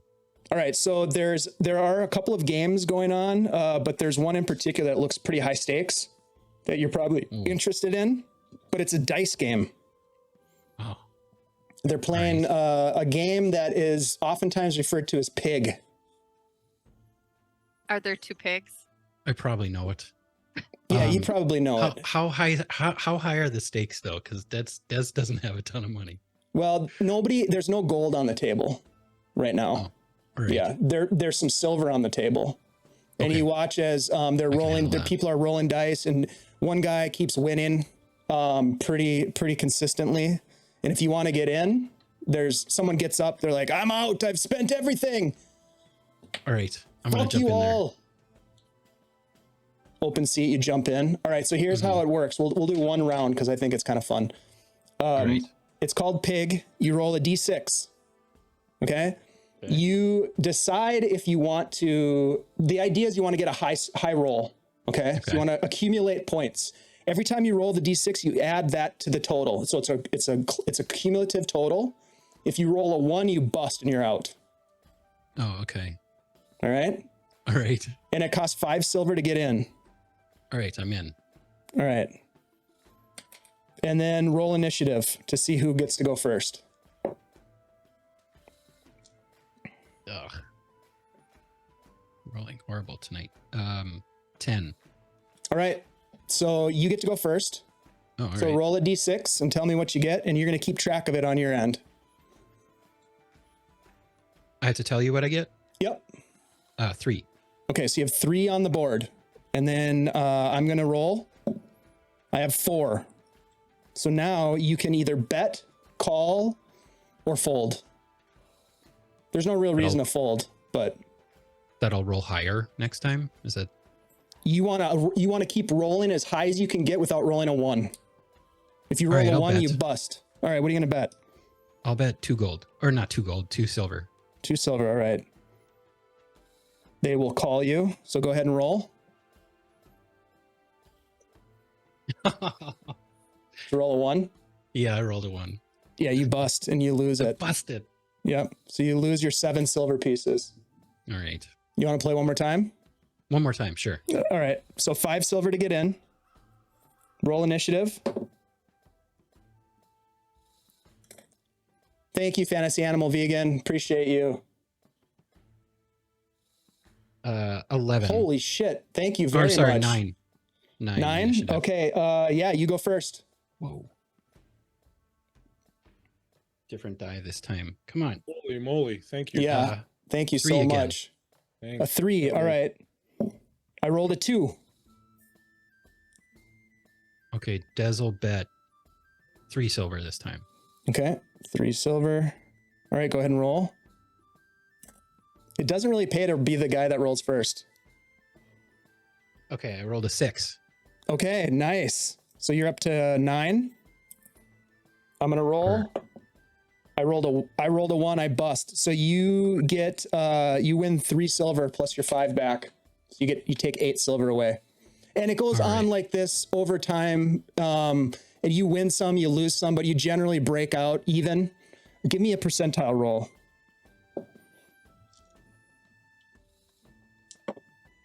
Ooh. 89. Okay, so you end up leaving the table with an additional assorted coins of 5 silver at the Right. end of the night. And you have an opportunity to sort of like interact with these gamblers. There's like a table of people rolling dice and playing and stuff, and you don't rout anybody, so they're not like super, they don't get pissed at you or anything. It's a modest win, Right. but you do get a sense that some of these guys have some coin to throw around, which is kind of interesting. Yeah. Anything else that you want to do, Desmond, while you're playing these games with these guys? No, I can't think of anything. All right, we'll jump over to Xanthi. Xanthi, is there anything that you want to accomplish while Gnory is putting on a show? Xanthi is gonna see if she can find out how to charter a boat upriver. So that like when we have to follow Shiral later, we can figure out if that's possible. Is there anybody like taking tourists upriver and not in a shady way? Okay, yeah. Give me, what kind of a roll would you make for that? I don't know, persuasion Yeah, that sounds good. or You wanna- investigation.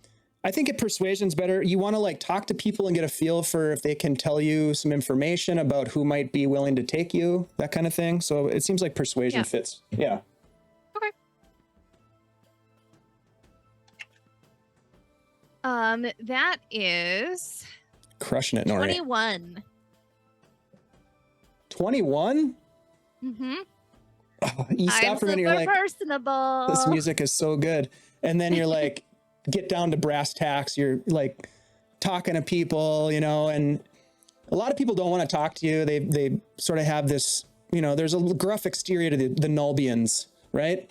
And, but you do get a chance to talk to a couple of folks, and they tell you that you could either purchase a boat, or you could charter a small paddlecraft that could take you upriver. There's also a path that you could take through the gnarly forest that would, you know, the high road continues on through Nulb and goes to Twilight Falls. Eventually it goes all the way up to Sabanuich. You know, if you go really far, that's many, many leagues. But you could take a road to Twilight Falls, or you could take the river. But yeah, you could probably find somebody to hire. In fact, they give you the name of an individual who might be someone that you could look up and inquire about an opportunity to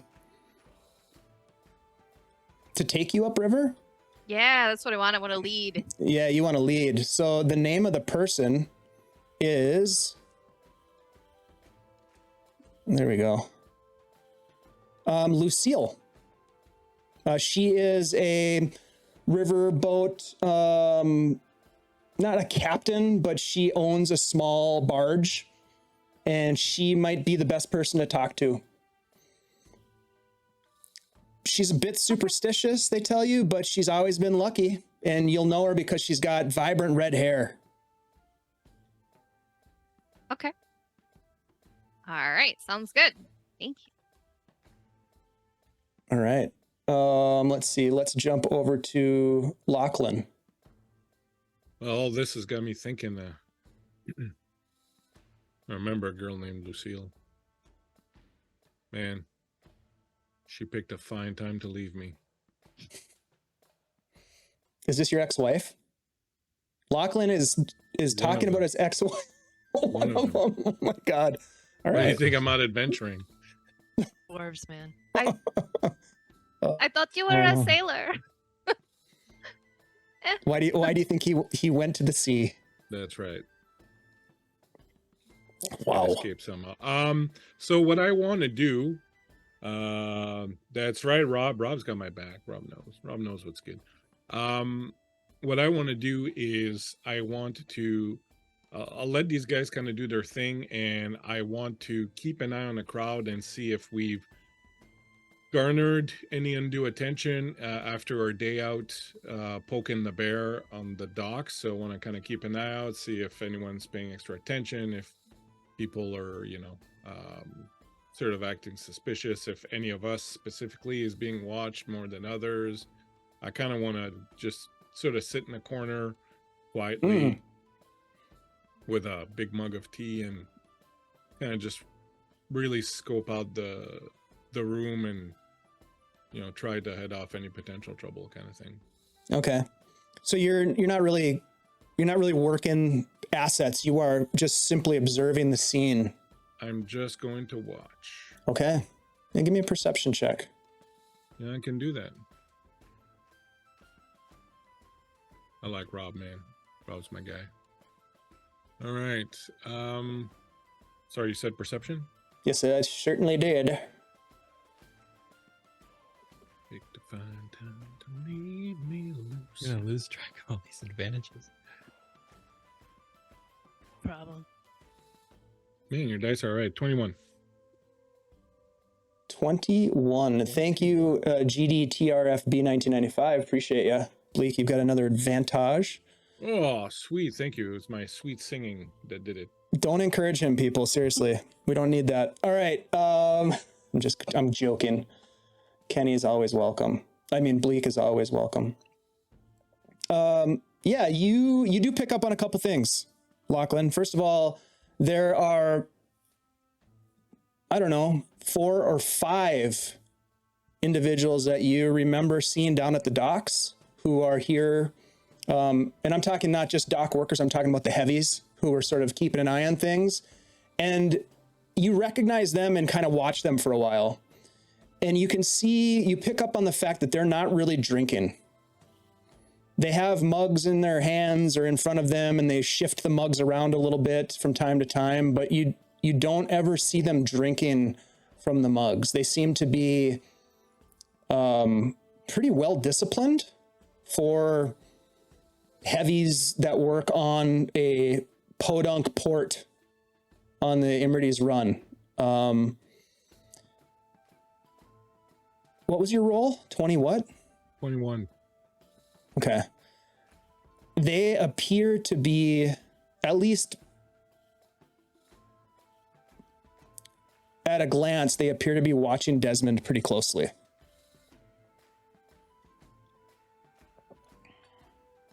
They don't approach him. They don't.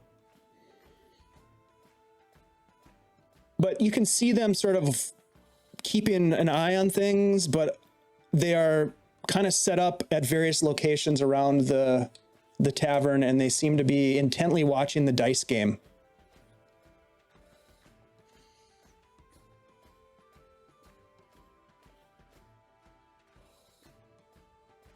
I'm not really paying attention to Xanthi or Nori too much, or me. It doesn't seem like it. Okay. How many of them? About 4 that you can pick out, maybe 5. It's hard to say, but you recognize that there's a number of these heavies that are hanging out in the bar. Okay. What I'll do at some point is, when I can sort of grab Xanthi's attention, I'll ask Xanthi if could you write a little note for Dez. I'll say, write him, I think there might be some people from the docks that are keeping an eye on you, so act natural. Which people? I'll point them out after. But tell him that at some point I want him to get up and go either upstairs or out to the outhouse or something. I want to see if these guys are going to move and follow him, because if they're going to try to ambush him and roll him, I'd rather get it over with sooner than in the middle of the night. Okay. Oh, yeah, I you can cast just message. him, right? That's right. And so Des, I don't know if you are picking up on it, but you are being watched pretty heavily by this group over next to the window, and we think that, you know, like, they're from the docks, and maybe they'll jump you later. So if you wanted to, like, you know, like, go stretch your legs outside so they all follow you, we'll follow them and make sure that nothing happens. You can reply to this message. Should we wait for Nori? Oh yeah, she's still playing, isn't she? Right. I mean, so Lachlan and I can jump those guys. Dezel. Okay, I'll keep my eye out. And Des will kind of like mill around. He'll go to the bar, just kind of slowly kind of pan the room and just kind of gauge their interest. Roll me a perception check, Desmond. All right.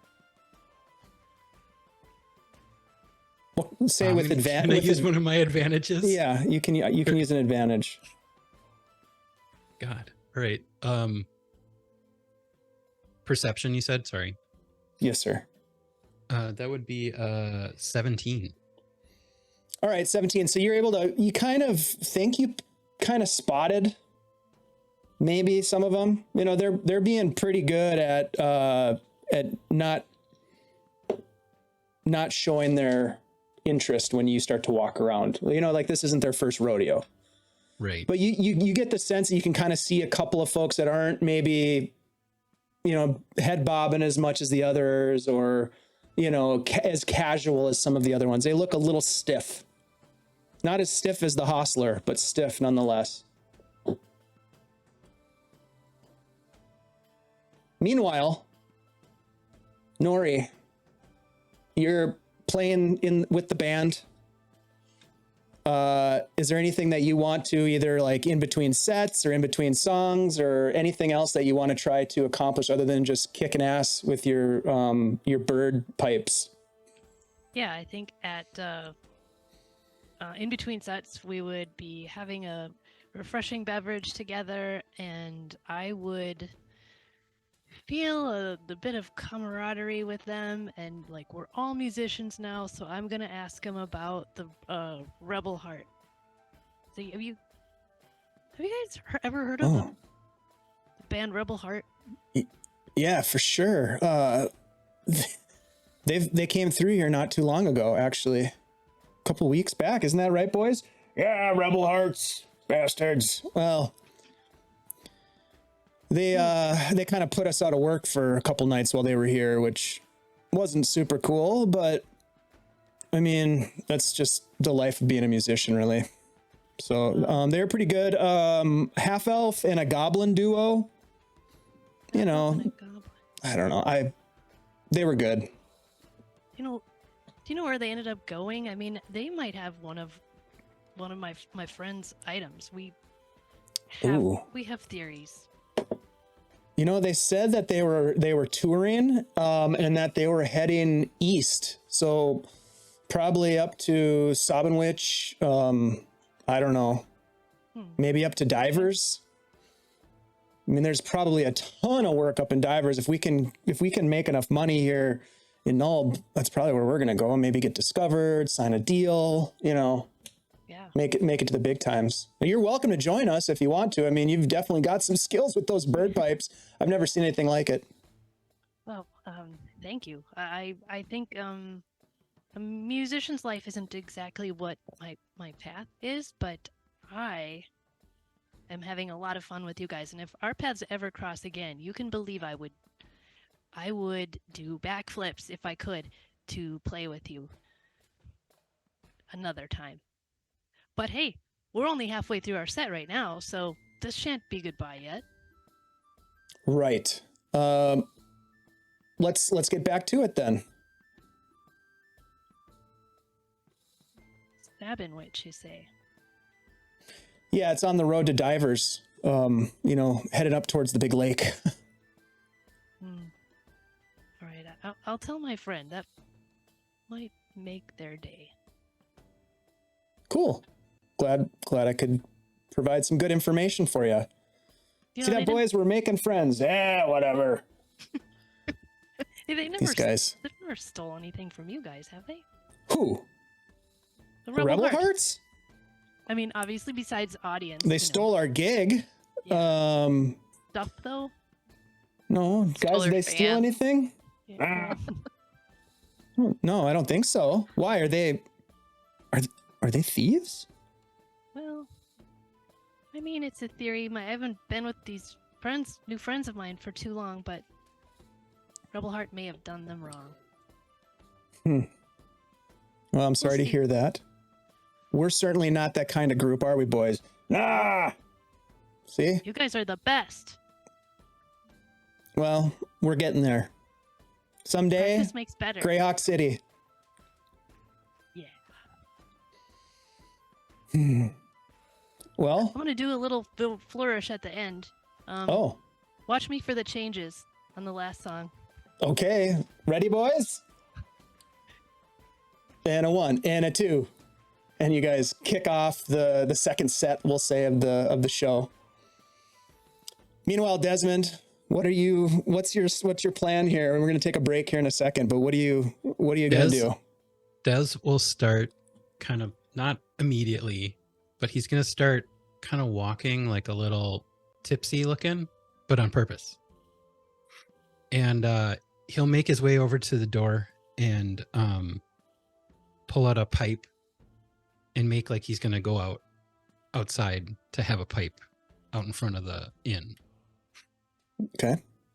So he's kind of like acting like he's had a few. Xanthi's gonna see this because she's been watching, waiting for him to make his move, and she's gonna turn to Gnory and do message, and be like, "Okay, we think something's going down. We're going outside. You can reply to this message. No, I'll just put the bird pipes down. They're rocking, so nobody's gonna hear me. But do you need me to do any noise cover, or do you need me to get out there? And then Up I'll to just... you. But we're going outside. keep playing. Okay. Desmond, you're going to step outside then with your subterfuge. Give me a deception roll as you're pretending to be intoxicated.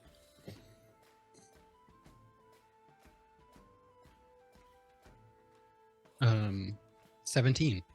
Okay. Yeah, you seem to pull it off pretty well. You step outside into the cold night air. Again, it's like what you would pass for fall in the Flyness. It's cold. There's a breeze. You kind of pull your whatever your overcoat is a little bit tighter as you step outside. You pack up some leaf into your pipe and you light it up. Mm-hmm. Take a toke, as it were. Yeah. And he'll just kind of hang out by the front steps of the inn. Okay. What are the rest of you doing as he steps outside and disappears into the night?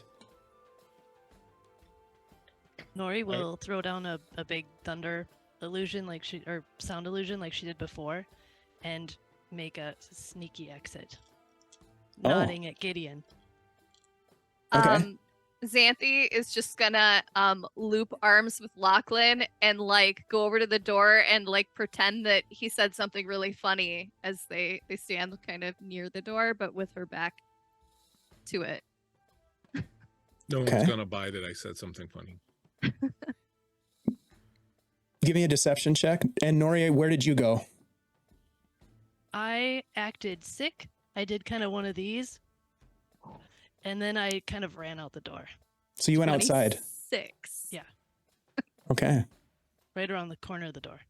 Xanthi is pulling this off wonderfully. Lachlan, however, is not well versed at deception, I'm thinking, and just kind of like he's very like robotic in his sort of like he's pretending to ha ha ha ha ha ha ha ha. And you do a quick scan of the room, and the heavies, Lachlan, that you had been sort of watching, they all kind of look over in your direction, but none of them get up or anything. Okay. Do you guys go outside or do you stay inside? Nora, you went outside. Is that right? Yep, I'm just Okay. outside the door, acting sick. I tell Xanthi, maybe you step outside, I'll stay in, but I'll stay like near the window or something so that if something happens, you can message me. If something happens outside, I'll keep an eye on these guys. You can go and keep an eye on Des. Okay. I'm kind of cramping your style here anyways. Oh, I can make anything work. Don't worry. Everyone just thinks that you have a very like funny like robot. I mean, automaton impression right now. People just think that I'm like super uncomfortable with the pretty girl and I don't know what I'm doing. That's what they're thinking right now. See, I'm really good at faking things. Yeah, that's And- right. And she'll be all right. And then she'll make like she has to use the restroom, like kind of like shift a little bit and be like, oh, okay, 1 minute, and then she'll duck out the door. All right. So Nori and Xanthi and Desmond, you all are outside. Desmond is smoking a pipe as the two of you join him. And it's a cold night. There are other people sort of walking about on the street. Give me a perception check.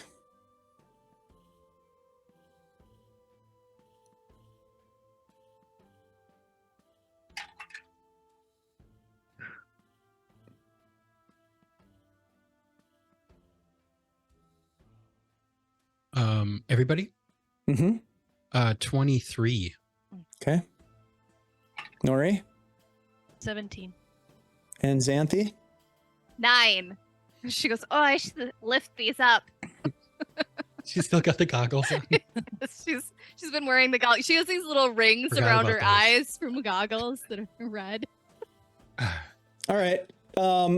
Nothing really catches your attention other than the fact that there's another person outside pulling on a pipe. Looks to be pretty much beat as they take the pipe and they tap it on their boot. And they start to walk back towards the front door, passing the three of you. And as they do, they just turn for a second. They don't stop. They just turn and say, "You be careful about who you ask questions to around here." And then they walk into the tavern. And that's the last time you see them. You go back into the tavern later and you look around for that individual. They are not there. Lachlan, you didn't see anybody come through the door that looked suspicious or anything of that nature. There's a couple people that came and went while they were outside and Desmond was smoking a pipe. But when the three of you rejoin your companion inside, that individual, and you didn't really get a good look at them. You can't pick them out of the crowd. Gnory, you continue on with the rest of the set, I think, and finish out the night. You and Gideon and the boys bring in a total coin haul of 67 silver pieces that you can divvy up amongst the four of you. And the rest of you, depending on how many beverages you have, spend, the appropriate amount of silver and retire for the night. And when we come back from our break, we will get into going out to the old cemetery to see what Gnory has cooked up for us. Sound good? All right. So, hey, everybody in the chat, holy cow, thank you so much for supporting us and cheering and helping our players out as they navigate this really hardcore town of Nulb. People are up to no good here and they're doing their best to figure it out, and you're helping. So thank you for that. They're going to need it for this, this crazy cemetery scheme they have cooked up. Oh my God. Yeah, it's gonna be good. I encourage you all, if you haven't already, to get in on the giveaway !drawing to get in to be entered to win a hard copy of this amazing book that our friends at CZRPG put out. It is called Amazing Encounters and Places. It's a 5th edition source book that has all kinds of great locations that you can drop into your campaigns. A bunch of encounters, really good stuff. !drawing. Follow their Kickstarter launch page and make sure you're following our channel and you will be entered to win. I encourage you to do that. We will be back in just a few short minutes, you guys. Thank you so much for hanging out with us. I can't wait to see what happens in the graveyard because it's only good stuff. We'll see you in a minute.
So it is, my friends, the next morning as you rise in the town of Nulb. Oh, a little bit of business before I went to bed. Could I identify something and do a journal entry? Mm-hmm. Absolutely, you can do that. What do you want to identify? We have so many potions. So I would like to identify the toenail potion. The toenail potion. Ooh, I'm kind of afraid. All right, yeah. This is if I remember correctly, I don't have the description in front of me, but it is a clear-ish potion that has a massive toenail floating in it. So the way that it's written is weird because I'm going to have to say that it's probably like a jug. You know, like an old-time jug of moonshine? Like, that's how big this potion is. Like, think of a growler of beer, 64 ounces of beer. So this is a 64-ounce potion. It's massive. And there's a huge toenail in it. The toenail is as big as like a dinner plate. And it's green and brown. Maybe a little bit of flesh still attached to the underside. You know when have you ever torn a nail off? Ever? Any of you? Never? Oh, the worst. I mean, Not The really. that bad. worst. I've slammed a finger in a car door, so. Yeah, but just torn it off and there's still like flesh on it. Anyways, it's disgusting. But nevertheless, you weave your magic and sorcerement to identify what it is. And as you do, give me an Arcana check. I will do it with advantage. Hey, thank you Yeah. to the chat. Oh man. Good thing I did. Potion of Toblob. 13. Okay. It is a potion. It is a potion of giant strength. But you're not quite sure which giant. I ain't drinking it. 64 ounces. You gotta stomach all 64 ounces. It's one dose. It's one dose, baby. Oh Takes man, 3 you've got to actions be to drink. so thirsty to drink this. 3 actions. Could drink that much. And how do you get Can you the imagine? toenail out? You don't have to Don't swallow the ask. toenail, though, right? It's. The toenail is a Yeah. delicacy in some cultures. I'm not Not sure you this need one. to eat that part. You know, maybe that's just flavoring. Like a bay leaf. That's disgusting. Mm-hmm. And then my journal entry, I'm going to instead of like a traditional journal entry, I'm gonna try to write a letter home to Lulu.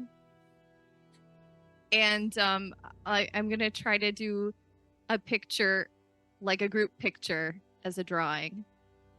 Mm. Though I Very don't have any cool. way of sending it right now. Give me a drawing check. Because you're working on your skills.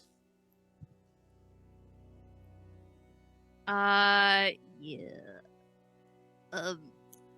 So, what do we say that was again? That was Like calligrapher's tools or performance? painting or- tools. Yeah, performance. 10. 10? It's not It's your best real work. bad. It's not your best work. It's not real bad, but it's average. Turns out But I mean, average. I'm trying to draw too many people, and no one's being mauled by anything. It's hard to do drawings when people aren't being attacked. I'm really used to Outside the your action wheelhouse. drawing. Does Xanthi have like 20 pictures of Dez with arrows sticking out of various parts of his body? There are some. I mean, You're keeping a list, aren't you? I am. Yeah, Ashley's keeping a list of all of Xanthi's. Give us a little flavor. Go ahead. Okay. So let me look through. Yeah, there's an archer in a tree stand. There's Lachlan being mauled by a bear.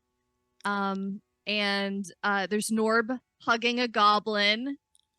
Orb. And the weird mushroom men. Oh yeah. Let's see. Then All there's over like everybody. this multiple page like horror festive spider ghost Des aging murder Ooh. pig and Knowles.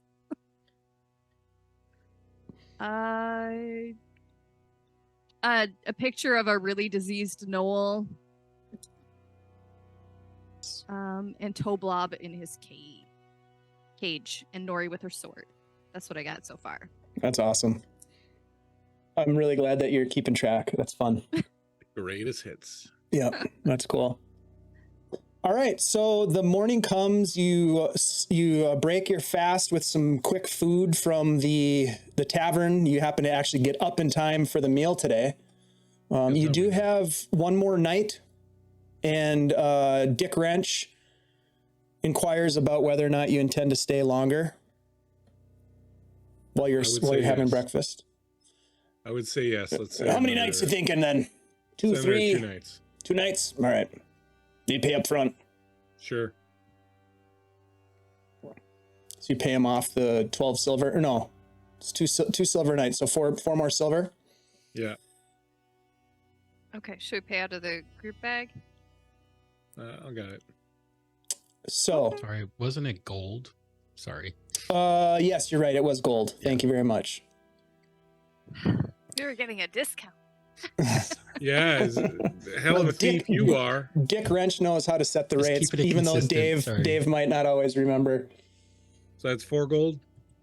Yeah, 4 gold paid to Dick Wrench for 2 nights of pleasure at the Waterside Hostel. So, Got it. you intend to head out into the marsh, it seems, hoping to perhaps find the cemetery. Do you do anything to prepare? Just for form, we bring a tent, and we'll just throw it out. Question: do you have a tent? I don't think we have a tent. I don't think you bought one. We should buy one and then just throw it out when we get out there. Just throw We it should away. sacrifice Stomp the on tent it. before every voyage Tradition. into the forest. No, my we're God. not gonna sleep out there. We're gonna come back. It's an hour there, now an hour back. I mean, Right. It's a day trip. What could Yeah. possibly go wrong? what could possibly go wrong? And if it goes wrong, I blame Nori. I mean, that's fair. Nori? You can handle that. You can handle that kind of heat, can't you? Depends on how hot that heat is. Well, the heat gets pretty hot around here. You'll find out. All right, When so Dave is in his cups. the 5 of you head out. You're taking Spug Noir with you because he doesn't want to be left behind. Yeah. Come on, Spuggy. Okay. You did good last night. You didn't drink too much. Proud of you. Yeah, I didn't drink much at all. I'm feeling a lot better today. See? Bug, Abstinence is king. that band, Gideon, they know about the Rebel Heart. The you Wait, guys- what? You guys thought that might be the band, the people Rebel that stole your. Hearts. I mean, that was Desmond's theory that maybe they were the that's ones. all you have, right? Yeah, pretty location of your much. Book? We don't know for sure, but that was the idea. I don't know. Are they here? Are they in town? No, Not a but lot of they're the Rebel evidence. Hearts. Well, I mean, if we end up in Sabinwich, they're Yeah? headed east. Okay, If no, you- no. We're not going after. We were already after like 10 different people.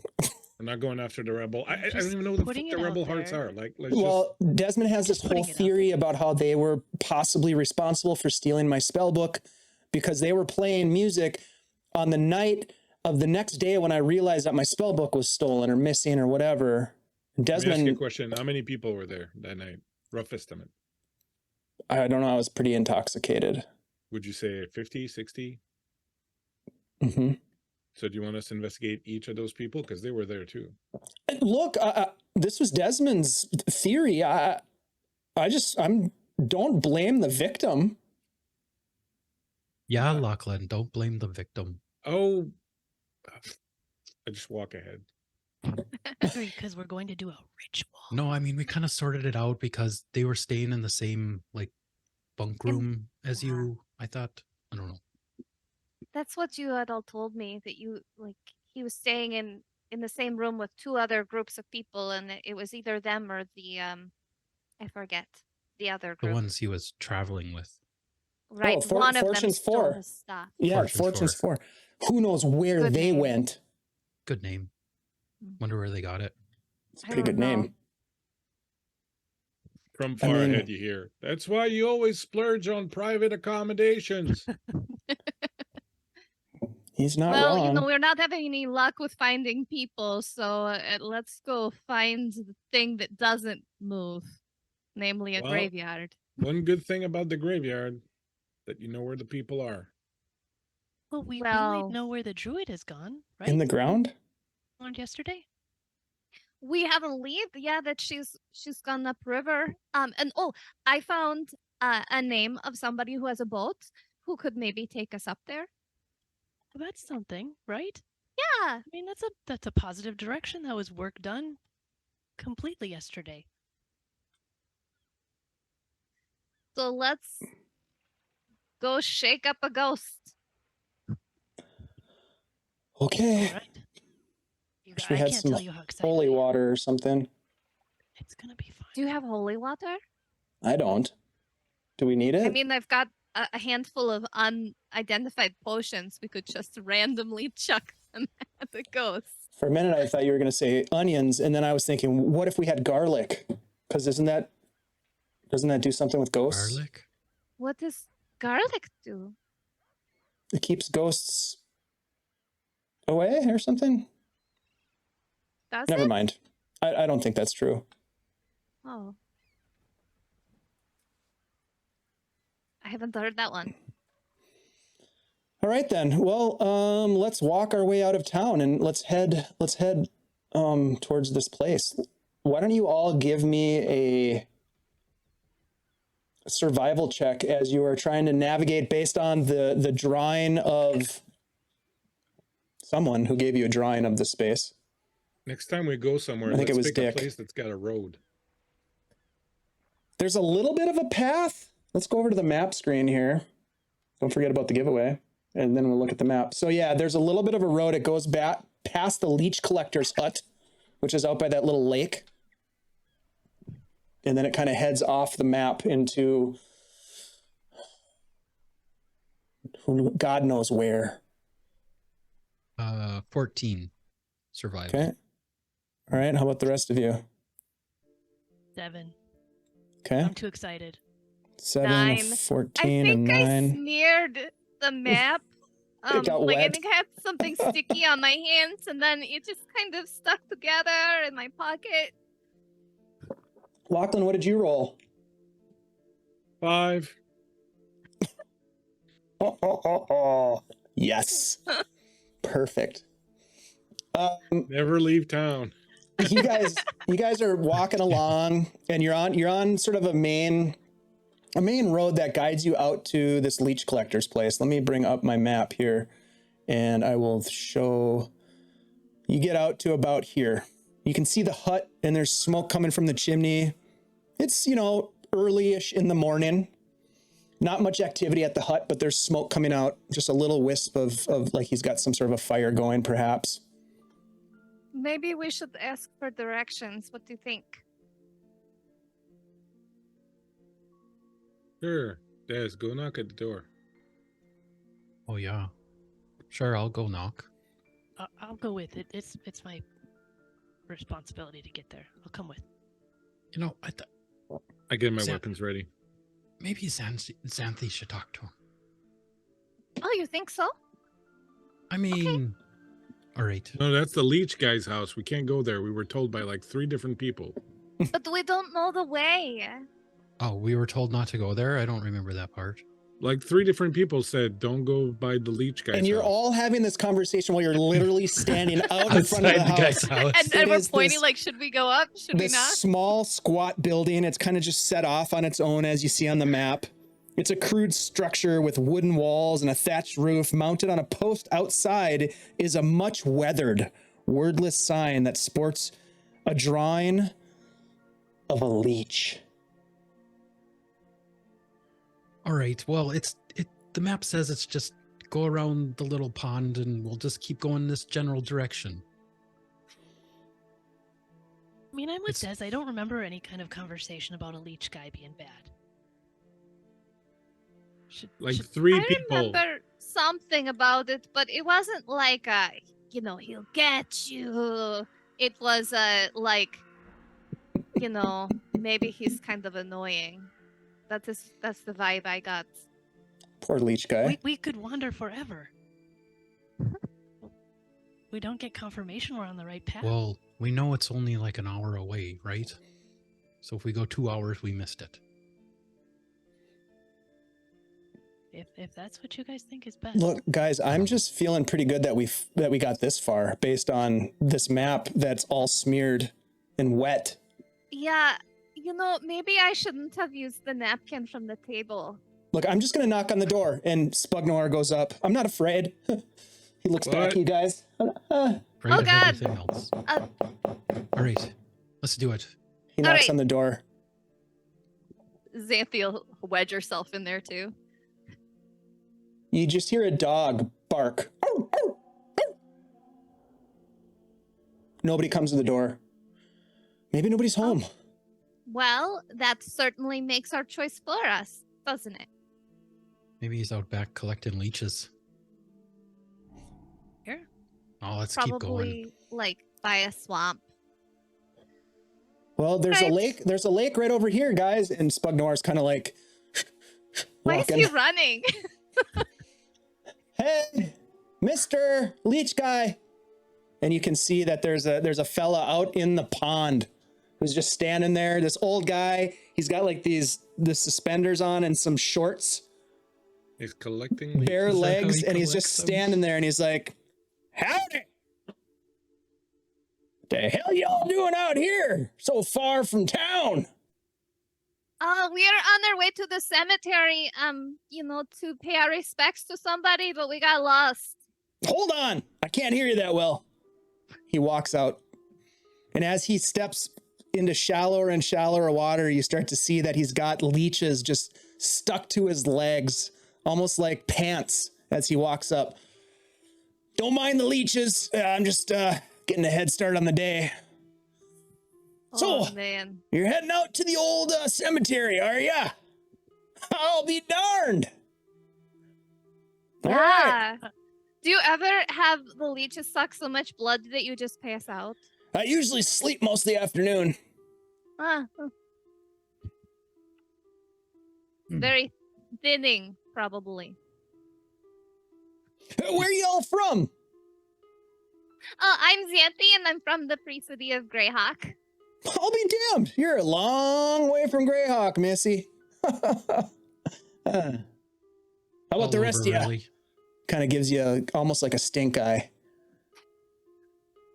All over, Cron really? Hills? I'm from the Cron Hills. That makes sense. Haven't seen too many gnomish folks around here, but welcome. I'm just staring at the leeches. It's almost like leg hair, but It's Yeah. like chubbier. it's like Sucks his your blood. pants are moving. To get those off, Look, are you gonna, you're... What? What? do you need to get those off? Are you gonna pass out while you're talking to us, or are you gonna be all right? I've never passed up. Whoa. Oh, Oh, just kidding. I'm messing with you. he got me. Ma'am, I've been doing this for a long time. How do you think I got this, was able to build this beautiful little shack here? And you look back and it's just like, Leech money, right? that's right. Tanthy or whatever, Tansy. Close That's enough. Good money. It ain't bad. So you're in from Greyhawk City, all over the place, Cron Hills. What about you? Looks at you, Lachlan. I'm staring at the leeches. It's weird because it's kind of revolting yet can't tear my eyes away. It's like I don't even know what it's like. It's like a colony. I'll tell you what, and it's They're sort pretty of- damn lucrative. just living off them. Who buys leeches? Passing clerics, druids, health practitioners. There's this whole thing going on these days up in Verbo City. It's kind of all the rage where they let the leeches suck on your blood. It's supposed to draw out the toxins and the disease from you. You ever heard of this Yeah. thing? Does I it heard cure about that. diseases? Hell yeah, it does. That's why I continue to do what I do for the good of the people and a little bit of coin to build this beautiful abode. Can I do like a medicine check or like, a history or something like that? I mean, would leeches in Greyhawk actually cure a disease? Yeah, you can do any of those checks. Sound fine. A history check probably, or medicine, I guess. Okay. That's all the That job rage. would suck, So, really. I mean, yeah. Do you ever like? Man, I'm lose rolling one? bad. I have no clue. You've never heard of it, yeah. Do you ever like lose one or two or three of them? Like they go off somewhere on your body, and like you don't find them right away when you. I mean, I've woken up from my afternoon nap and had, a couple still on me that I wasn't able to pull. But usually I'll walk in when I get fully covered. Damn, it's a pretty good crop. Look at this. He looks down at his legs. I pull them off one by one, stick them in a bucket of water. Then I bring them into town. Usually I ship them up to the river if there's a barge going up, and I've got standing offers from some folks up in Verbo City. I'm telling you, it's kind of a trend right now. But it's benefiting me. Now, let me ask you, you're looking for this old cemetery? That's right. I don't know why you'd be wanting to go out there. No one's been out there for a long, long time. But look, you just follow this trail, stick close to the trees, right on the edge of the marsh. You won't miss it. Okay. Well, Xanthe will correct her map. That Oh, was wait, all no. smeared. Turn it around. There you go. Yeah. Oh, sorry. It got so damp. Not a Everything just problem. kind of ran. It's like you have these huge scabs that are alive. They're just moving. It's almost like veins, but like chubby black veins. Yeah. Well, when they get big enough with blood, when they're fully engorged, they'll just drop off. It's great. Oh, I thought, wouldn't they like explode? No. They know when to stop. They just drop off, and then they go reproduce. So some of them I put back in the water so that they can reproduce real good. Keep that Like that hatchery going, sustainable. ones, right? Yeah. So they're like all being fed by your blood. They're kind of my children. Oh, Yeah. Okay. Mm. Yeah. Hey, Very the distressing. name's Hud. Pleasure to meet you. Hud. Nice to meet you. Thank you, HUD, for the directions, and we wish you good luck with your continuing luck with your leech business. I got more luck than I know what to do with. I mean, look at me. I got this place. I got leeches all over me. It's great. You are Follow the living the map. dream. Just follow the map. You'll find the place. Hey, Hud. Okay. Yeah. You mentioned clerics and druids. Are Yeah. there any around here? Any of them around here? Clerics and druids, you say? Well, there used to be a druid. Lived outside of town in the gnarly forest. Don't recall the name. Haven't seen hide nor hair of them, but there's an herbalist. If you're interested in sort of herbalism type stuff, they'll oftentimes buy some of my leeches. To be honest with you, that's Mother Scrang. She's got an herb shop in Nulb. You can check that out. All kinds of interesting remedies and tinctures and all kinds of stuff. Ointments. Do you think she could cure a curse?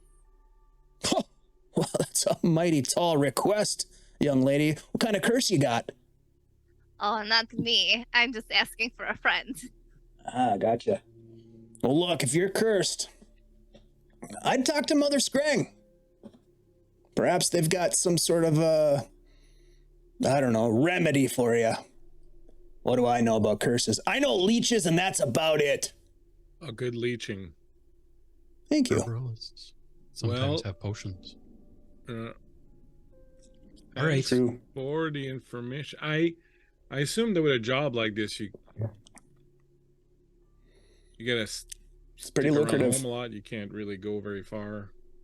You gotta be here every day to go leeching. Well, I like to leech every morning if I can. Yeah, I don't travel much anymore. I don't have the energy for it. I gotcha. This job's got you on a short leech. The Yeah. dog's howling from the old shack over there. Probably hungry. You gonna feed him some leeches? Anyways, I don't want to know. Let's get out of here. Oh. I'm we should get perturbed. going. Dog doesn't eat the We don't wanna leeches. disturb you Yeah, anymore. no. Dog doesn't eat the leeches. No, you're disturbed enough as it is. So we're gonna.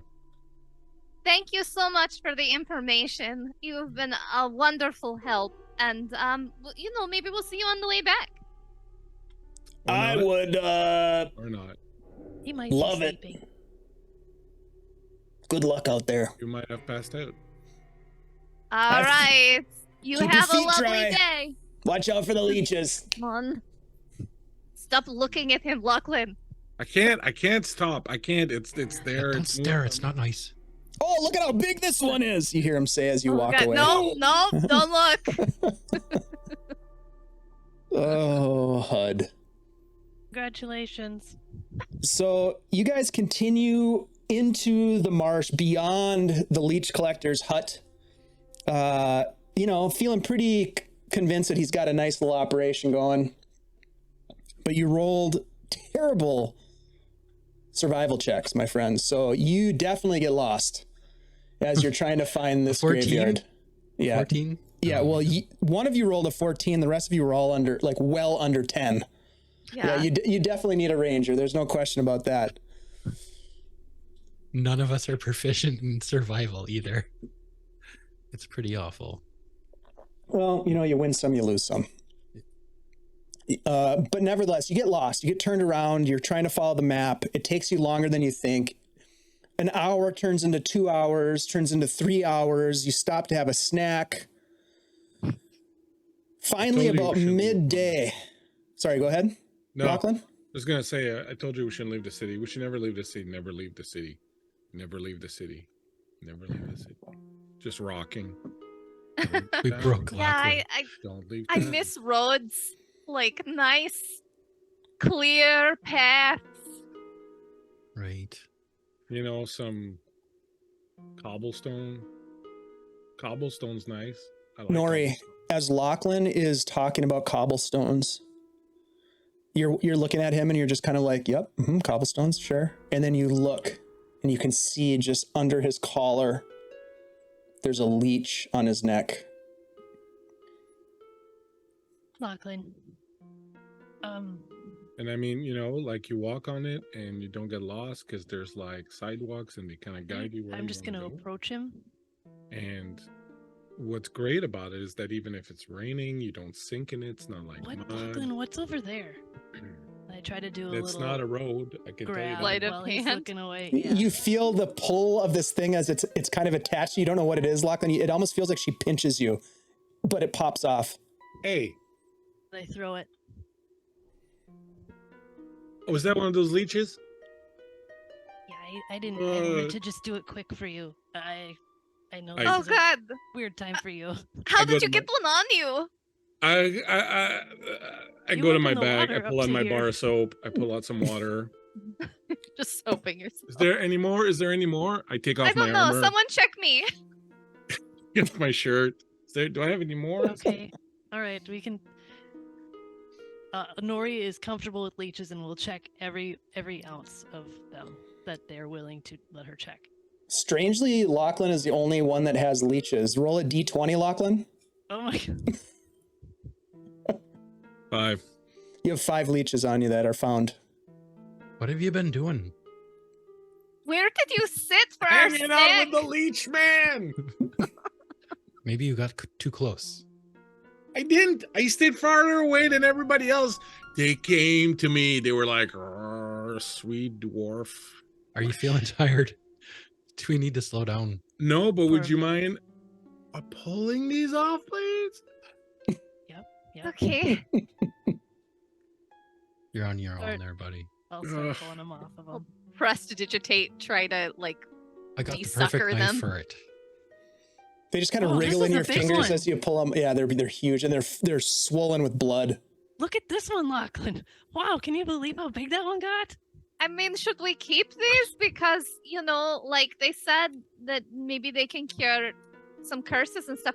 And, if we go to that herbalist, maybe we can trade her for something. Maybe we should put the leeches on Desmond. Oh, Yeah, that's a great idea. I applaud that idea. Spugnor, you've had a What? great idea. Thank you. Just put them in a bag or something. We Already thrown 2 of his. Are you sure you Just got all of wait. them, I Nori? think Alright, we could give just me- buy some Well, later. there's still Let's see. 4. What do we need? Anyone have a mirror? I'll take No, you the don't need 4 one. of them and put them like in a little bag. Go rub myself Why against are a we tree. keeping them again? Because if we go to see the herbalist, in town, she might want them, and then like we could trade her for something. Like maybe we could get a discount on her removing her curse. discount curse removal. That's always a good idea. Hmm A good business. I mean, What we you don't pay have for that it much these days, money, though. and removing a curse sounds really expensive. Let's see. Oh, I hadn't thought about that. Super expensive, Great. I think. I think my gold is probably worth more to her than a few leeches, though. Well, Just saying. Did you see how many leeches that guy had in his legs? so many. God. I'd never seen that before. That was crazy. Well, we might as well keep going. Maybe not talk about the leeches anymore. Lachlan looks very. Did you very get all of them, pale. Nori? Yeah, they're all off now. You are fine. You're fine. Then I gently tap his face a couple times. You're fine. The hell are you doing? Don't pass out. Don't pass out. I'm not Pat. Could you? Quit it. Get. Okay. Shush. Okay. Just, As your just trying to help. benevolent game master, I will say that all of the leeches that were found have now been removed. Yeah, see, that doesn't bring any confidence at all. Wait a minute. We need to find this graveyard. That's a All right, you guys continue insight on. check. You guys continue on. Some of you preoccupied with leeches, others preoccupied with, I don't know, discount curse removal gimmicks. But nevertheless, you make your way, trudging forth through the murky slop and the tangled vegetation. An eerie fog begins to descend like a shroud over the marsh. Clouds cover the sky, and even though it's midday, it grows sort of dark across this wet landscape. Every step that you take is met with a sickening squelch, as if the swamp itself tries to swallow you whole. But you press on. I think the Continuing, squelching is leeches in my boots. possibly. There might be more leeches. We'll have to do a leech check at some point. Nevertheless, Another one. you press on. The mist swirling about. Eventually, you start to make out the first crumbled headstone. Then another. The old cemetery looms ahead. Finally, you found it. A desolate, forsaken place that sends a shiver. Is it up or down your spines, or maybe both ways? The stones, once proud and dignified perhaps, adorned with offerings to the pantheon of Biori, what the Uridians would refer to as the old faith, but what the Flan held true. They stand in ruins, crumbled, weathered, years of neglect. It doesn't look like anybody has been out here in a long, long time. Some of the stones probably completely lost to the mire surrounding you. Those that do still have some semblance of demarcation leer from the mists, their inscriptions upon them may be faded, perhaps distorted, hinting at the secrets that lie buried within. You have arrived, my friends, at the old cemetery in the Glasfolk Marsh. What would you like to do upon your arrival? Sure, there's another fucking leash right here. I can feel it. It's moving. I know. Yep. Right? There's definitely a leech there. Oh, God. Nori will walk Is it- forward. Is it ignoring because the you're leech so stuff? sweaty? Like what is? It's mistaking the Pretty sweaty. They just Sweat like for dwarf water. better. Just dwarven blood is just really Mhm. rich in minerals, and they can't get enough. They can't get enough. Plus, We know leeches don't like salt, and that sweat is salty, so I'm actually not sweaty, and that's why it's sticking to me like this. I'm just All right. tasty. Let me What are tell we you. looking for, Nori? Oh, there she goes. Yeah, I walk off into where I think kind of like the middle. Like if I can get some kind of like scope on where the middle is. Well, Okay. worse could it get then? Give me a perception check, Nori.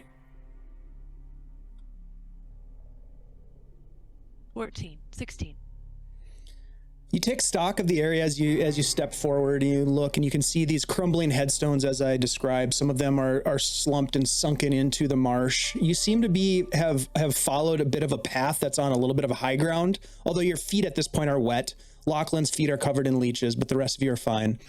You work your way towards this area, and there is a sort of like a stone. What's the best word? Not a dais, but like a cobblestone platform of sorts that has been grown over with vegetation, so it's almost disappeared. But underneath, on top of that platform, is an unlit brazier that looks rusted and old. There is wet debris inside of it as though it hasn't been lit in quite some time.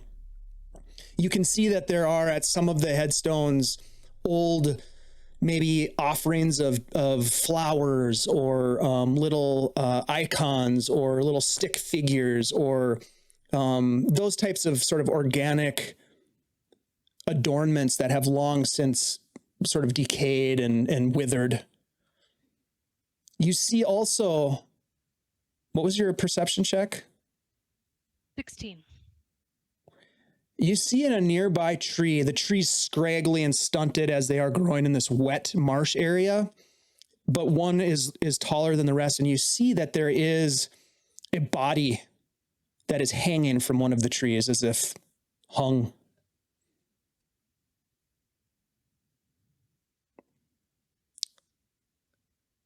And then there are the headstones in front of you that are in various states of crumbling and decay.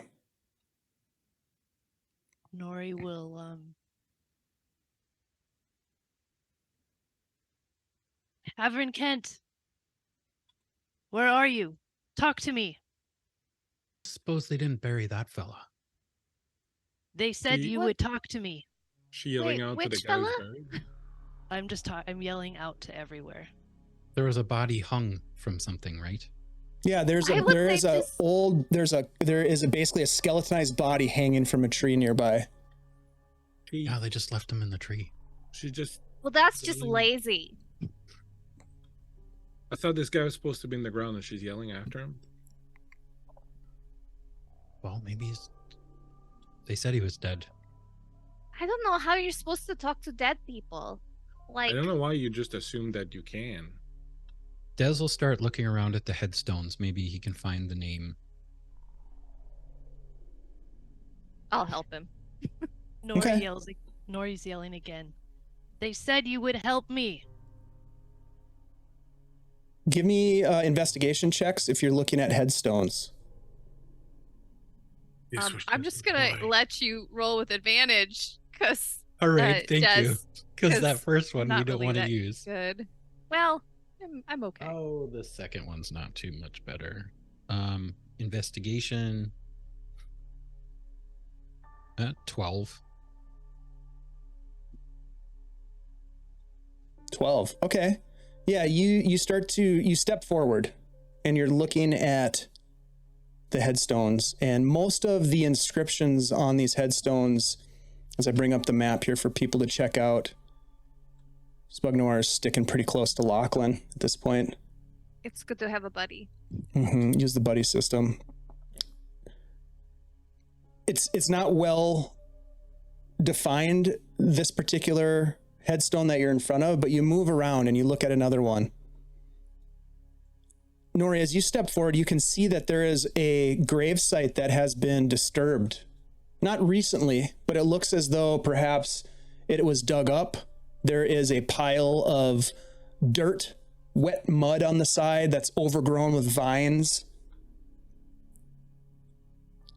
And as you step forward and look at the headstone, you can see that it does bear the name Havern Kent. And there's also an inscription on it. Or appears to be, at least. Do not disturb.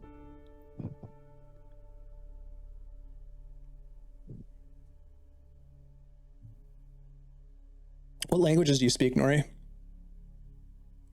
Not a lot. I speak Elvish, Gnomish, and Common. You don't speak dead? Elvish, Gnomish, and Common. Okay.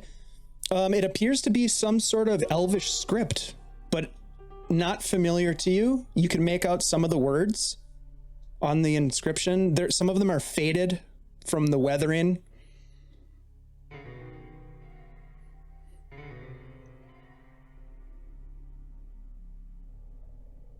What did they? What words can I make out? You read the inscription? Yep, I'm reading it. Okay. You kind of crouch down as the others are looking at some of the other headstones, and the Xanthi and Desmond, you can make out like just partial names and things like this. It's really hard to tell. These are super, super old. Nori, you crouch down and you look at this thing, and you can make out, "O Lady of Shadows, hear my plea. By your grace, receive my soul upon your palace of memories, and grant me shelter in my endless sleep."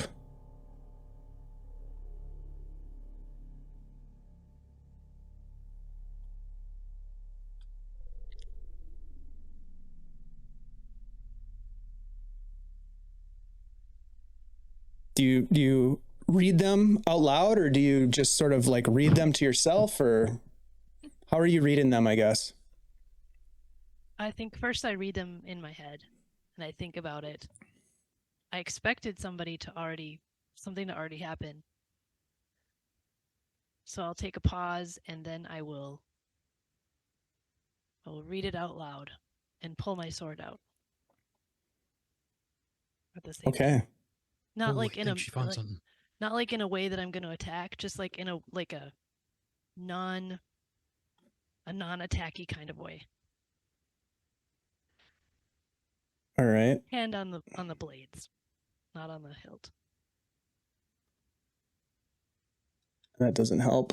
I just posted the what it says on there for you to read, but I don't know if you can see it. I posted it in the Zoom chat. I think if you click on it, it will open up. I don't see it. So go ahead and read it to me, Shelley, or read it it's to just us. her. O Lady of Shadows, hear my plea. By your grace, receive my soul upon your palace of memories, and grant me my shelter for my endless sleep. What is she reading? That sounds really Yeah. dark. Yeah, that sounds like Too late, something I you read shouldn't it. read. In As the middle you guys are having these side conversations, what is she reading? Blah blah blah. Everything kind of like shifts for a moment, and the three of you and Spugnoir are having these conversations off to the side, and Nori, you see now appear at the moment that you read this inscription, you see this individual who is kneeling in front of the headstone, sort of in a very ethereal form. And you call out with the words of the inscription, and you see this individual, human male, stand armored. Turns to you as they draw their sword out. "So you have come to challenge me then. It is about fucking time." And I would like you to roll initiative. The rest of you are having this conversation. Like, what is she doing? Blah, blah, blah. Like, you don't see any of this happening. You don't see an individual there. You don't see any of that. But What's Nori a creepy does. poem to have on a gravestone? Like that sounds like the kind of thing you wouldn't read like in a well-lit, beautiful sunny afternoon market square, let alone in the middle of a fucking dank ass cemetery like this place. My friend, Something up with Nori, I think. what did you roll, Nori? I rolled a 4.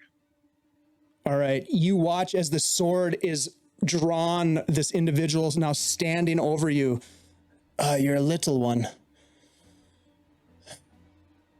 Trust me when I say I will take no pleasure in this. And they come at you and they're going to swing at you with the sword as you put your sword up, perhaps, to block it. Yep. They're going to miss with a 10. I think your armor class is much higher than that. Well, maybe not much higher, but... Oh, much. Yep. So they come in with this sword swing, and the rest of you just watch as Nori kind of stands up and puts her blade up, but you don't see anything. It's almost like Nori is sort of like pantomiming a battle. Nori, it's your turn. What do you do? Is she dancing? What's Really she doing lost over it. there? She's really lost it. I will, as I'm swinging, say, "Is this the ritual?" And then I swing. And can I? Yeah. Okay. 14. 14 will hit. Okay. Is what the ritual? Can we leave? For 6 damage. Still trying to figure out why that fella's in the tree. Because he... 6. I Why don't bring know. him all the way out here just to hang him and not bury him? Oh, fuck! Is that a leech? All right, Nori, you swing and you connect with this individual, and they laugh at you and say, "Well done," and they swing back at you with a dirty 20 to hit for a total of 4 slashing damage. You guys hear Nori, "Ah!" and you see blood fly across the marsh, but you don't see any assailant. Oh no. Is it a ghost? Nori, what do you do? I'm swinging. Okay. I'm very, very just focused on this at the moment. Do you say anything at all, or are you just attacking? No, I'm just attacking. Mm-hmm. It's happening. That's Okay. an 18 That will hit. for 5 damage. 5 damage, all right. I think I'm doing. Yep, no, I'm good. 5 damage. All right. They take the hit and then they will swing at you, and I'm going to use one of my advantages from the chat. Thank you very much. That is a 23 for a total of 6 more slashing damage. You guys are watching as Nori kind of like gets thrown back from this massive hit of something, blood flying through the air again. Can I cast a spell? You can try to, yeah, but there's nobody there to do anything. Well, when I cast Detect Evil and Good, which Oh, will tell okay, me if there's yeah. an undead and Absolutely, you can cast it. And as you do, you can detect that there is evil and good in this place. yeah, it'll tell me if there's an undead within 30 feet. There's Aberration, definitely- Social Elemental, Fifine, or undead within 30 feet, There's definitely undead as well as where the creature is located. right in front of Nori. There's something in front of her. Nori, what do you do?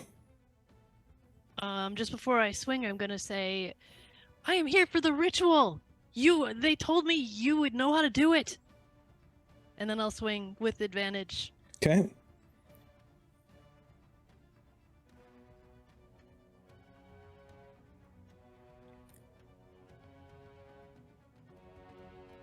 $22 That will hit. for 11 damage. This is the ritual. You must beat me if you think I will share the secrets with you. And they come back at you. And of course, none of you hear this. And they are going to swing at you, Nori, with advantage because we have an awesome chat. Oh, that is going to be a 14. I don't think that hits you, though, does it? Nope. That does Okay. Yeah, you block it. You guys can actually hear the sound of steel on steel as she blocks some sort of unseen attack. I would like to cast healing on her when I get a chance. Sure. Yeah, you can do that. I will cast a healing word at level 2. All right, Nori, what are you going to do? Bonus action, I'm gonna cast Hexblade's Curse on it. Okay. Don't know if it works on this kind of creature, but doing it. And then I will, I'll use another advantage. Thank you, damn weirdo. For another swing. Okay.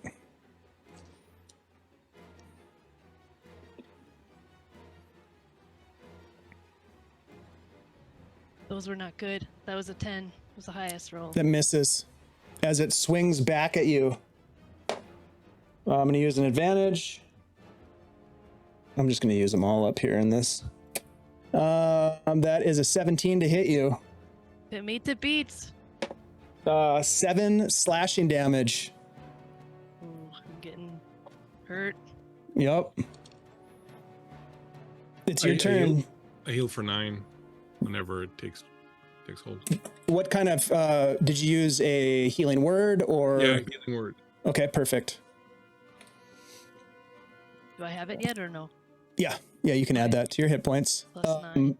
And then it's your turn. Do you want to say anything while you attack? You can say stuff, you can use bonus actions, whatever you want to do. No, I'm just swinging right now. Don't,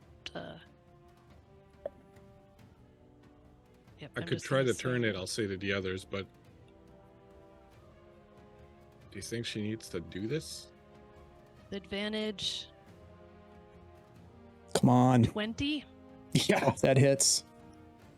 Thank you, T-Cat. What's the damage? The damage is 5. 5 damage. Okay, perfect. I'm going to use an advantage on this attack as it swings back at you. Oh, my critical roll dice are failing me. I rolled a 16. That misses you.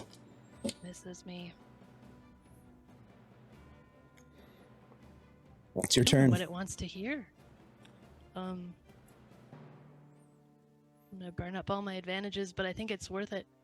Yeah, I will probably. take another one.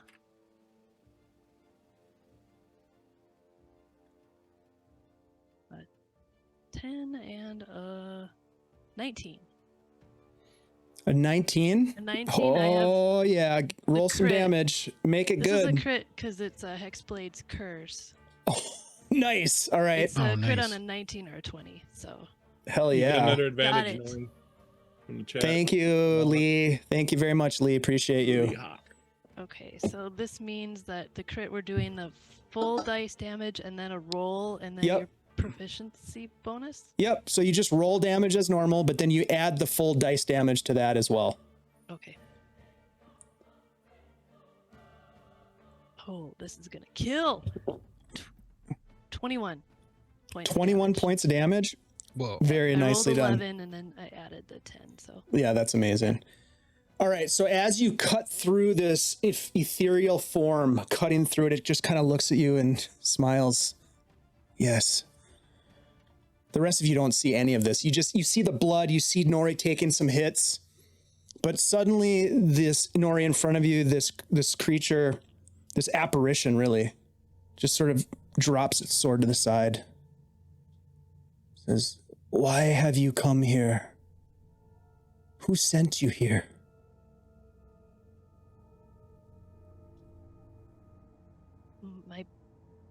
My patron sent me here. They told me you would know. Whom do you serve? I don't know who it is. Of course. And at this point, you all see this apparition come into vision for everyone as it's standing in front of Gnory with sword down. It sheathes its sword. Whoa. It floats closer to you, Gnory, not threatening in any way at this point.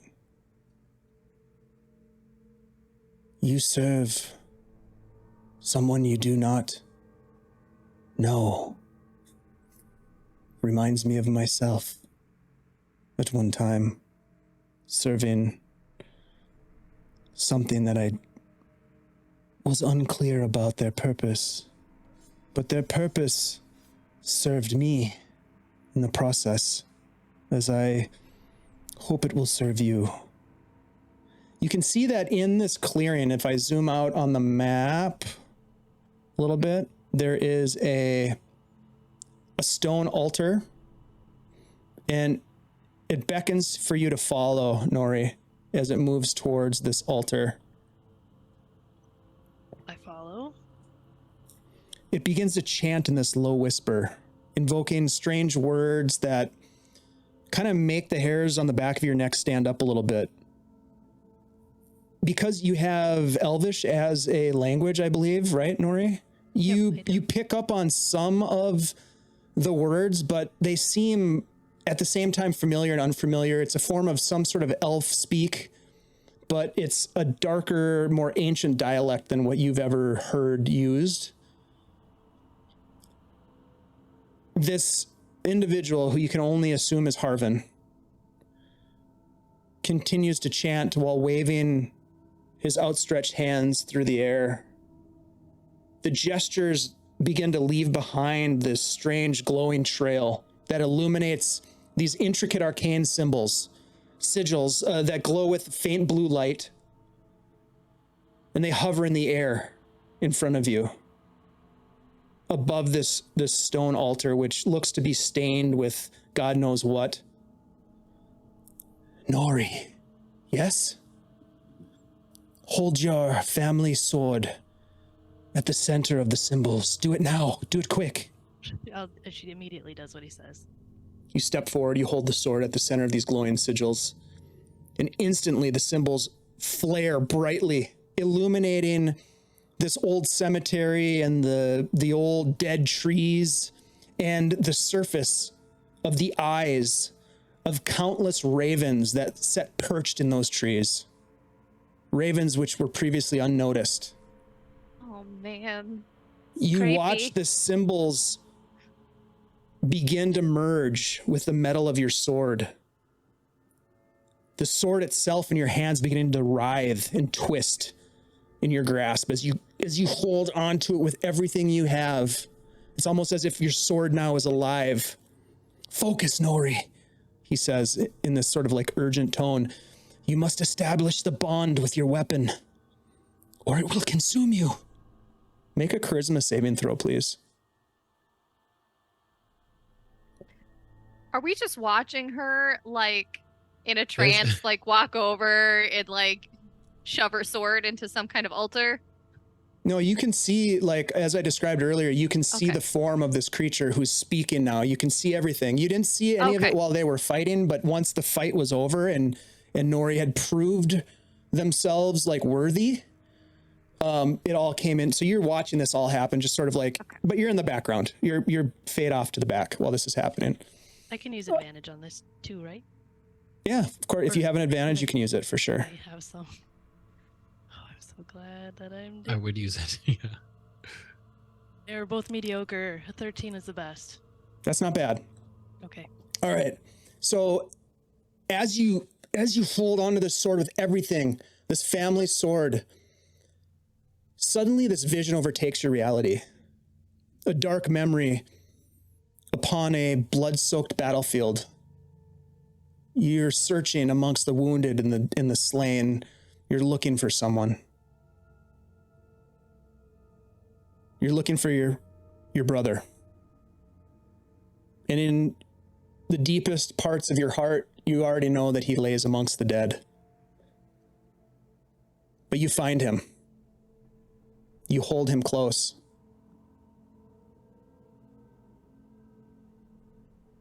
Do you say anything? Yep. I drop down and I grab him and I say, "Oh, now, no. I thought it would be me for sure. You are so much better of a fighter than I am. How am I still here and you're gone?" I'll kiss Mama and Poppy for you next time. One's for me and one's for you. You were the best twin brother a little gnome could ever have. And then I brush back his matted hair, and I bend down and I kiss his forehead. And then my eye goes down to the sword that he's still got gripped in his dead hand. I guess Do you take it? Mine now. Yep. And I pick it up. As you touch the sword and grasp it in your hand, you look back at your brother and his lifeless eyes look up at you. And without any sort of visible communication, you hear a voice coming from your brother's corpse. Your brother's killer walks free amongst the living and will seek to unleash further evils upon the land. Bind yourself to me, child, and the power to slay our foes shall be yours. Pledge yourself to the blade. Together, we will crush our enemies underfoot, stain the earth with their blood, and sour the air with their lamentations. Under my protection, none shall stand in the way of your vengeance.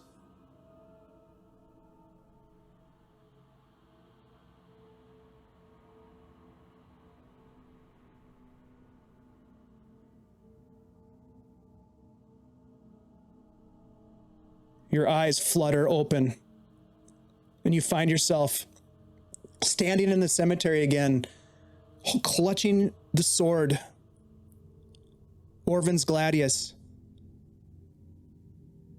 You feel an even more intense connection with the blade, as if it were an extension of yourself. The glowing symbols that are in the air begin to fade. The sword stops writhing in your grip. But it's different. As you look upon the blade, you can see that it's covered in these intricate runes that pulse with a dull blue light. And that's when you hear Havrin speak again. It is done. You can see kind of a smile that plays upon the corners of his lips. Your pact is pure and true. Your weapon is now attuned to your magic. Use it wisely, Gnory. Honor the matron. And with that, he steps forward, turns, he steps away from you. He makes his way to the headstone, his headstone, and he kind of looks back at you and he says, my promise is kept. My purpose is served. Now I turn to the matron for my endless sleep. Thank you for everything. Thank you for everything that you've done here. As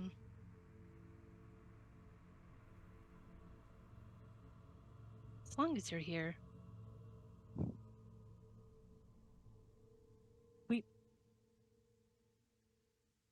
She wipes a tear from her eye.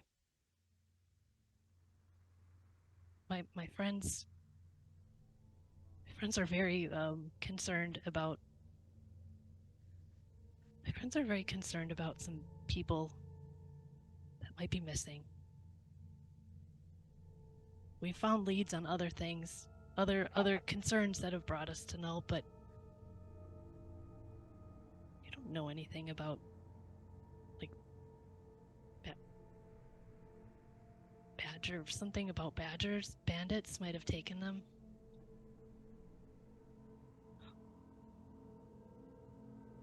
Do you know anything? There have been many that have passed across the veil.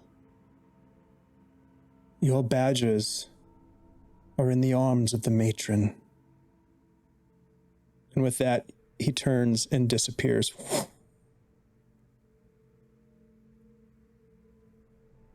The rest of you are watching as this conversation takes place, and suddenly this ghostly apparition disappears. And you're all standing there in this cemetery.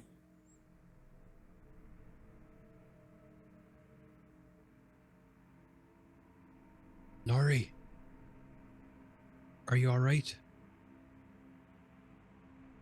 Yes. I am.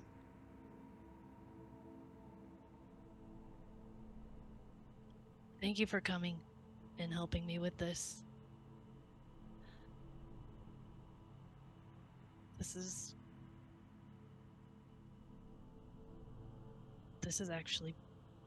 is amazing. So it worked. I hold it out, and then What you came to do? try to send it into that extra dimensional space that I'm Just aware that I can do now. disappears, Now I try to call it back. appears. Wow. I swing it around a little bit. Think it worked? It worked. Oh man, this is so like it's like you graduated to a higher level, and I feel like I should have brought you flowers or like, you know, a gift certificate to like dinner or something. I didn't bring Your anything. presence here is everything. It is everything. And I put it back into the scabbard. Let's leave this place. Well, I'll take my shovel out. And I'll head on over to the hole and I'll rebury the body.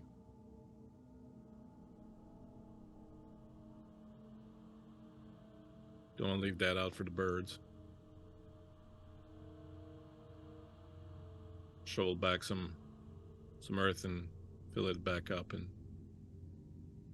the cross is a little jangly or whatever. The headstone will try to set it back straight. And Yeah, you can kind of like clean it off a little bit. There's like vines growing on it. And you can kind of like pull some of that vegetation away to tidy it up a little bit. yeah, so I'll do that, and then I'll say a little prayer to Stormcrow and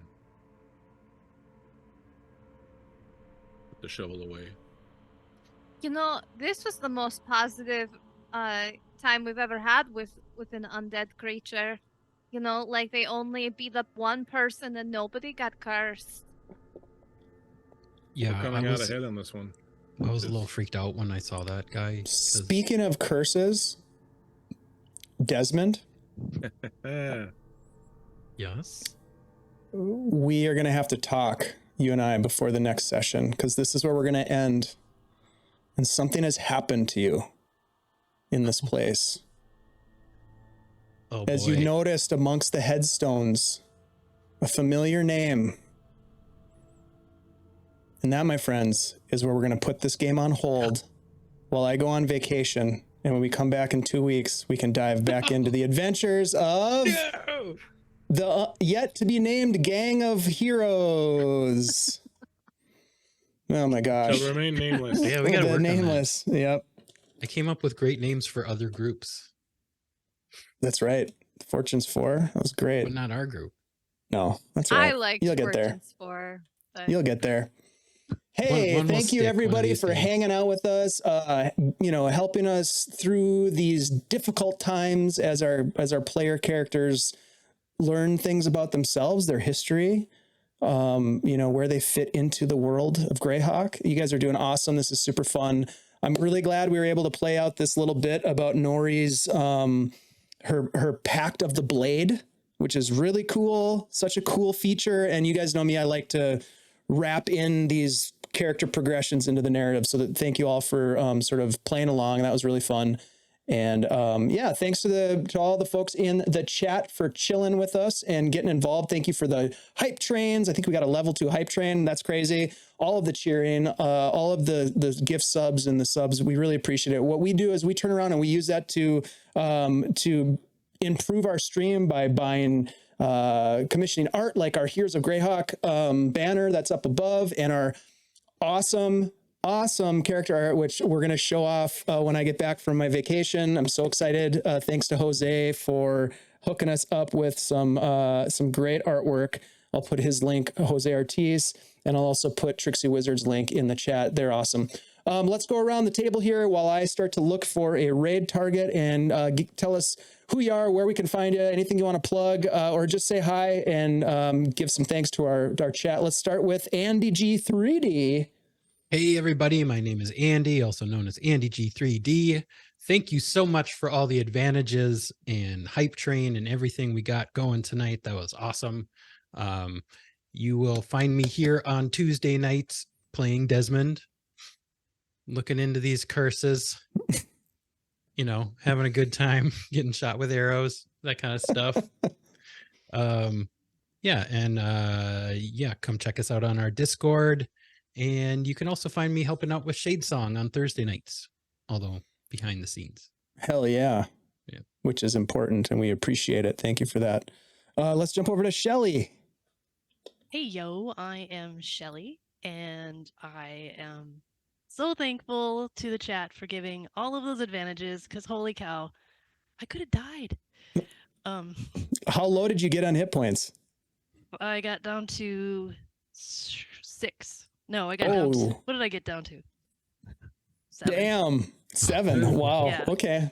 Yeah. Aha, saved your I life would not with my have 9. survived without the 9. Yeah, know. that's Mine awesome. Got badly. Oh, Thanks, wow. chat. Nice. Yeah. Thank Shelly, you, where chat. can we find you? Tell us about what you got going on. Yes, you can find me on Twitter at Real Flea Monkey, and the chat's just Flea Monkey. I will be here in 2 weeks. Here, Tuesday, Wednesday, Pathfinder Homebrew with Ty Thalanos, and Thursday, Awesome. Shadesong. So cool. That's awesome. I've been poking my head in on Ty Thalanos' game that you're playing in, and it looks super awesome. So congratulations to you guys. Very, very cool stuff. And Ty, great to see you hanging out in the chat.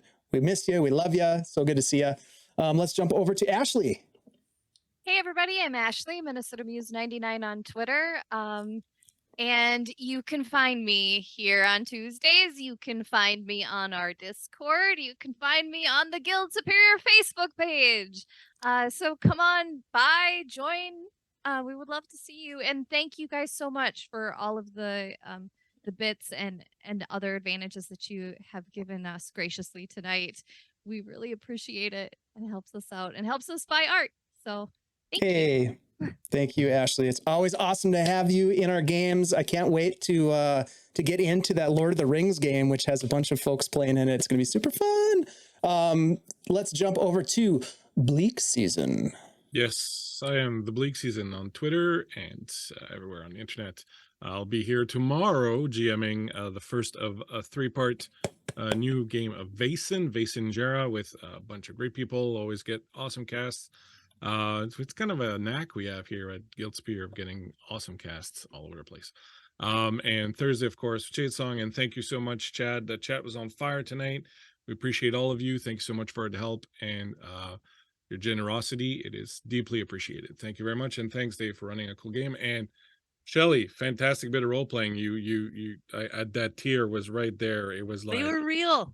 it was acting. no. I'm talking about me here. I'm like this. Okay. I was sitting there going, "She gonna make me cry. She gonna make me cry." So that was a very wonderful bit of role playing, Shelly, and that's why you're awesome. So thank you for that. Yeah, that was great. Super fun to play with you guys. I'm Dave. I play games, produce games, run games here on Guild Superior. If you want to get involved with our stuff, Ashley said it. I'll reiterate. Come on over and join our Discord. We love getting to know folks that like to play games and get nerdy. And yes, we do have a huge fundraiser coming up for No Kid Hungry that we hope that you will all help to support that if you can. More information will be coming out about that on our Twitter feed. So make sure you follow us on Twitter if you're on that platform. Otherwise, come on over to our Discord, hang out with us. There'll be a bunch of information there. There'll be a bunch of folks playing games and raising money for No Kid Hungry. It's going to be great. We will be taking the week off next week from Heroes of Greyhawk because I'm going to be on vacation. And so I will be strategizing and creating new obstacles for these characters, I'm sure, while I'm out there, because whenever I unplug from the interwebs, I always come up with my best ideas, and I don't know why that is, but it's the truth. So thank you all for that. We're going to go ahead and raid into our friends at Hero Club. If I should mention one more time, here we go. Hold on. Let me do this. If you haven't already, please sign up to be involved in the giveaway for our CZRPG giveaway. We're going to be giving away a hard copy of the Amazing Encounters and Places. Thanks to our sponsors at CZRPG for being such great supporters of our stream. ! Drawing to get in on the action. And then just make sure you're following this channel. And if you are able to sign up to get notifications about their Kickstarter, they will include you in the giveaway. We will be at the end of this stream ending sort of the open window for entries, and we will be selecting a winner, and I will let you know who that is next time we jump on stream here. So good luck to everyone who's been involved with that. We're going to go ahead and rate our friends at Hero Club. So please give them some good old-fashioned Guild Superior love as you jump into their stream. We really appreciate you guys hanging out with us. It's been super fun, and I love the opportunity to play games with these people on screen here and to goof around with the people in chat. So thank you so much. We'll see you next time. Take care.